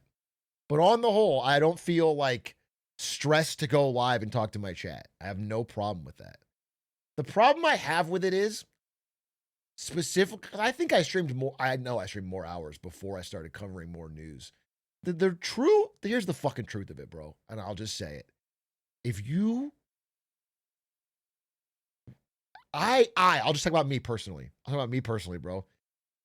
The idea of talking about things that I haven't had a chance to read a good amount about beforehand is not fun. It's stressful. It's stressful. And so I'll do it here and there if there's something new breaking, I watch a video or someone's explained it. But like in general, I don't like doing that. And so which means I have to spend more of my time offline. Yeah, that's just how I see it. So yeah, I couldn't imagine doing all that many hours. Then give us more slop. Yeah, the problem is when you do slop, it's not satisfying to do. You know, you make, like, I'll tell you honestly, I'm speaking honestly about all this shit right now. And I swear to God, I'm not trying to fucking, it's just me. It's just my little lane, my little area, how I do things. I don't give a fuck how anyone else does things. I'm sure they all have their own reasons and they're all great. Talking about me, okay? If I make a video like this, and I'm not saying they're all like this, I'm definitely not. But if I make a video like this, like the fucking Counter-Strike one, surprise offline, like the Counter-Strike one, or like the let me defend my stance, I wanted to defend myself, or like the China's insane fast food scandal, 3 million won, or like Xbox is imploding, feet lean a con, call it. All this shit, or this one especially, because I did a lot of research for this one. Make that money. The fucking infinite money glitch video. Like this shit takes some time offline, and I really feel good when I put it up. And if I just, here, I'll give you an example. I really like playing this game, Road to Empress. It's fun, but I feel nothing when that video gets uploaded. Okay, I'm sorry, I just don't. I don't feel, it just feels like something I'm doing to pass the time so people like it. But when I upload a video like this, I feel good about it. And the response you get from other people is nicer. I don't know. I feel it's like makes me feel like I'm doing something worthwhile. But I don't feel so good about that. I'm just telling you. It doesn't mean I can't do game stuff. I'm working on an Age of Empires video right now. I'll show you a little sneak peek. Let me show you a tiny sneak peek because I think it's actually going to be fucking banger. Dude, look at this. This is not from me, obviously. This is from the editor, but look at this. We're having these 3D Blender models to explain the different resources in the greatest Age of Empires game of all time. It's gonna be so sick, bro. It's gonna be actually a fucking, and this is exciting. But like, you know, a highlight of me playing Age of Empires is not as exciting. That's just honestly how I feel. It's not like I'll never do it. I uploaded me playing Silksong. I'm fine with it. But it, you know, at the end of the year, you look back on shit that you feel proud of, and that shit I feel proud of. That's the honest truth of it.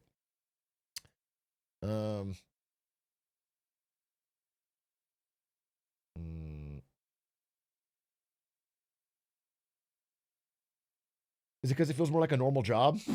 Maybe. I don't think that's why or not why. It feels like you added value. That's what it feels like. I like mouthwashing. That was a good one. It's pretty. Don't you feel proud of beating Lost Lace Hitless? If I did it, I haven't done it yet, but of course I will be proud of that. I still have too much gamer pride for a man in his 30s. I should just not care, bro. People talk shit on my fizz, I still get mad. And it's like I haven't played League of Legends in a fucking goddamn... I don't know. It's just in my brain. Yeah,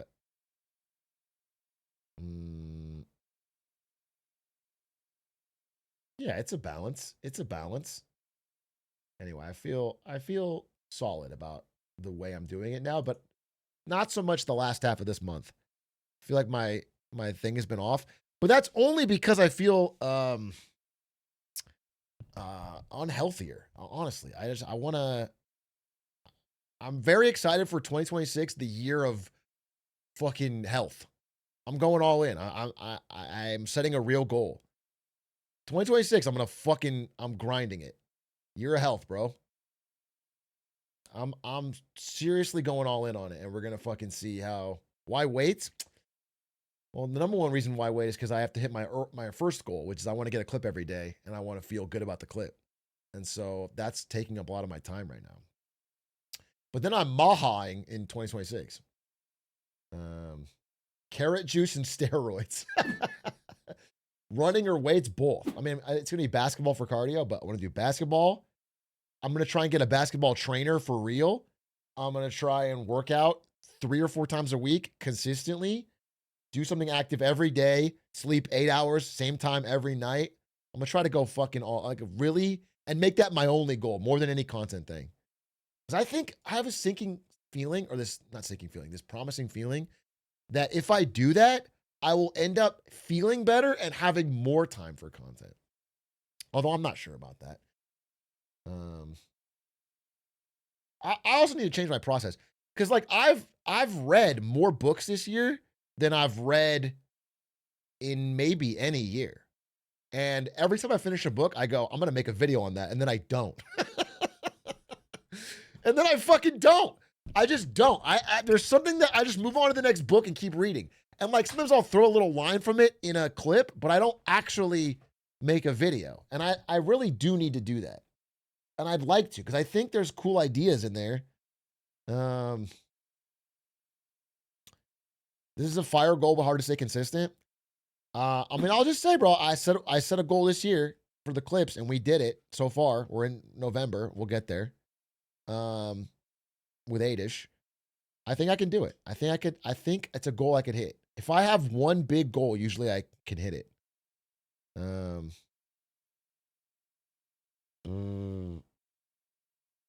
Any book suggestions? Right now, I would suggest When Everyone Knows That Everyone Knows, because we're doing a book club for it for Lemonade Stand, and it's pretty fascinating. You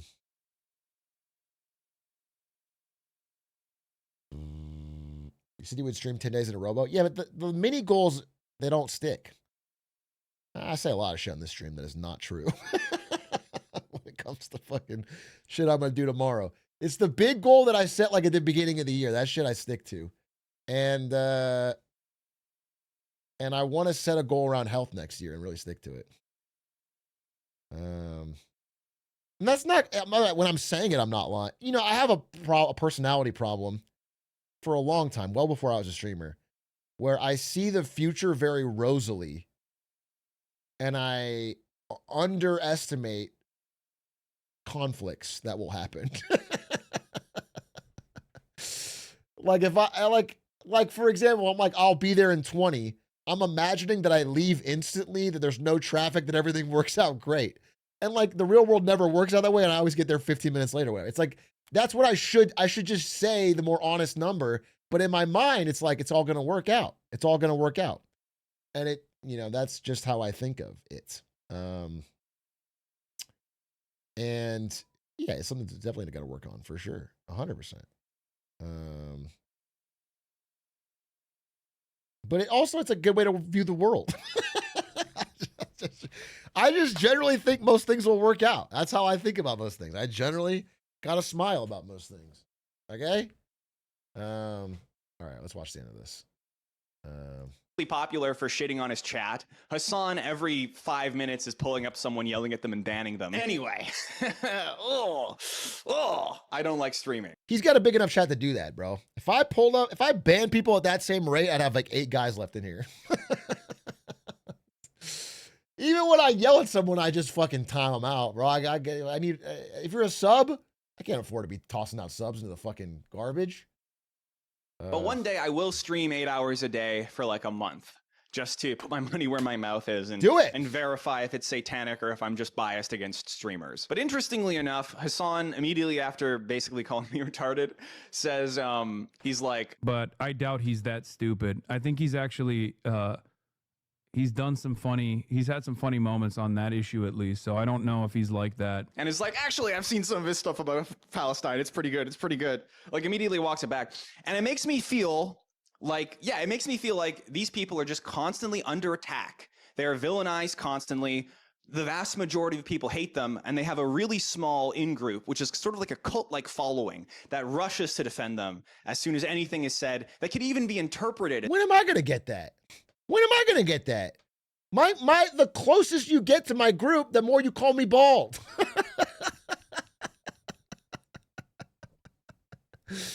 The more you watch Atrioc, the more you call me fucking bald and old. I've completely flipped the paradigm, bro. The people that casually watch me go, hey, I like Atrioc. I like his content. I'll stand up for him. The people that fucking watch a lot of it, he's so fucking bald, glizzy, bald. I flipped it, bro. What a fucking... is being against them. I'm not against any of these guys, all right? I think they're all fine. I would probably like most of these people if I met them in Tier list person. us! The only way to JREG, tier list us. Put me at the fucking top. We went to dinner together. Tier list us. really curate an audience as a streamer is to be really kind of cult-like in your calling. Not true. I get it. I don't think Not they're doing true. anything wrong. I just think that's the medium. My goal is to I guess I shouldn't say that when there's literally an A cult. I shouldn't say not true. I shouldn't say not true. I don't need to do that when there's literally a literal A cult and we literally had people on stage wearing robes and hoods walk out with fucking cows and coffee. But that, I feel like that's the exception that proves the rule, dude. Try as objectively as possible, which, you know, is again impossible, to describe what's going on the internet, especially so that normal people can understand and get a pretty good bird's eye view of what's happening. Gun to my head, based off what I know about Hassan, I'd probably put him like here on the political compass, like again, like what I said, approaching the red. You know, veering into the red quadrant. But, and again, I think some anti-Hassan people will probably be like, no, he's a full-on tanky. He's far, far off. I will say this, you know, JREG has made his whole bag off of political compass stuff. I'm kind of a political compass hater in general.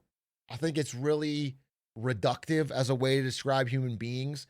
I think most people, especially people who are not trying to be like political commentators, who usually end up falling into a certain fucking rigid path. But people that are regular people that you're talking to are like, they're scatter plots, bro. I think most people that you'll actually talk to in real life are fucking scatter plots on a lot of issues. And also there should be like fucking 10 more axes. And I find the talking about this, especially these labels, I know it's like an easy thing to say, oh, we hate labels, but I find talking about it is very unhelpful. I think people like feeling like they belong and people want the label so they can find a group, but it's not helpful because no group is big enough to get things done. So, like all the great political movements of actual real life, you know, like FDR brought together Southern racists, Northern industrialists, fucking... He brought together a lot of different people to get a broad thing passed. You know, it's not... I just don't think in real life you're going to get these small... Unless there's like a fucking military coup with no... you kind of have to find things that a lot of people can agree on and put aside your differences so you can get those things passed. That's sort of how I... That's how I think about my stream. I think people could come to me from a lot of different areas and find parts that they agree with, and hopefully I can pull them towards that part. You know, I don't expect everyone to agree one-to-one. Although if you don't, I hate you. And dude, look up Hawes, okay? It can get a lot more authoritarian. Okay, this is really funny in retrospect. I say you can draw no positive line between these people. And at the time, Destiny and H3 were sort of seen as a unit. That it was coalesced against Hassan, sort of anti-Hassan action on the internet. These people all hate each other. Every single one of these people hate each other. No, you can draw no positive line between any of these people. And I think like right after, you know, Destiny reacts to this and he's like, wait, H3 likes me, doesn't he? And then, you know, like 2 days later, they're publicly feuding and they hate each other now. So I called it. There's Another no W true love for on the the internet. balkanized left, which is to say, God, I hate it here, dude. Why didn't Bernie Sanders call it a genocide quicker? We talked a little bit about Thomas Matthew Crooks here, who tried to assassinate Trump. And we described this growing group of extremely disaffected young people who just sort of are violent nihilists. And, you know, as much as I want to say this is totally outside the Overton window, most of the political assassinations we're seeing are from violent nihilist people who are like, it's on the rise. Again, like no lives It's on the rise. FLism, so far antinatalist that you think you should be killing people. So, it's kind of is anyone else get the vibe that it's like a horrifying time to exist? Okay, so those are all the thoughts I have about the Atrioc stream and streamers in general. And as my role as sort of like a political commentator and what my goal should be, again, you know, my two goals are one, validate and promote I can't say that any. I can't. I don't. YouTube. No. By the way, YouTube has been completely fucking my channel. I don't know if I've made that clear, but stuff that used to fly is now not flying. So I'm gonna just say my goal is to just accurately describe the political landscape as it is right now. Okay, that's what I'm doing. Small caveat. He might seem like a interesting fellow, funny. Different takes than you're seeing, less polarized, but he's fucking Canadian. I found this out. He's fucking Canadian. So it all, like, I can't, it's like, it was a big oof for me. It's always the one you least expect, bro. Always the one you least expect. And you think you know a guy. Yeah, there's a lot of extremism. He invited me. This is not a joke. He said, hey, we have a couch you could sleep on in Toronto. We have a couch in a warehouse. People are always coming in and out. You could go. It's like, bro, I could get a hotel. Like, I would love to visit your studio, but I could get a hotel. I don't need to.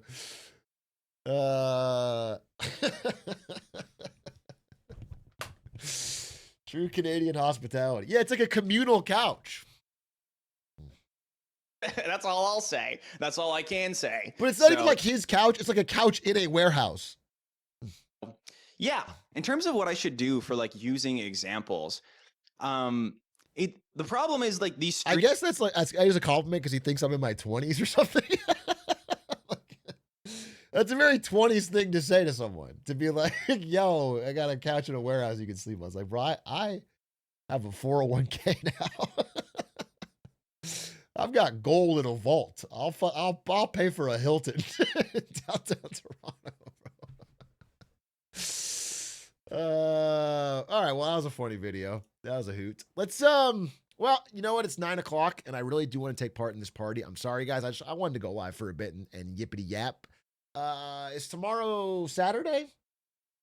I do have offline chatters. I told you about a surprise interview. This doesn't go in any clips, Adish. I'll tell you. Nah, I can't really tell you guys. I'm sorry. I can't. But there's big shit coming up. Big shit coming up. Cool shit. What else? Cool shit happening. I'll do some Road to Empress tomorrow. We'll do some Get Smarter Saturdays. I'll do the quiz. The thing about the quiz, I think it's really funny and could be a good clip, and I don't want to do it wearing a tunic and trying to rush it. So I'll do it tomorrow. We'll do it tomorrow. Jennifer Schoenberger on the pod. I might reach out. Oh, if you're interested in the U.S. housing market, on Wednesday of next week, we are doing a deep dive interview on the U.S. housing market with Melody Wright. Confirmed, locked, and cocked. It's going to be, I think, really, really interesting. I've got some pretty good questions. She's got some graphs. I think she's a real expert, and I'm very excited. So, good stuff coming up. Appreciate you guys watching. Deuces, thanks for joining me for a little late night stream. I'm going to go enjoy this party. Okay? Goodbye! Sevens, good luck.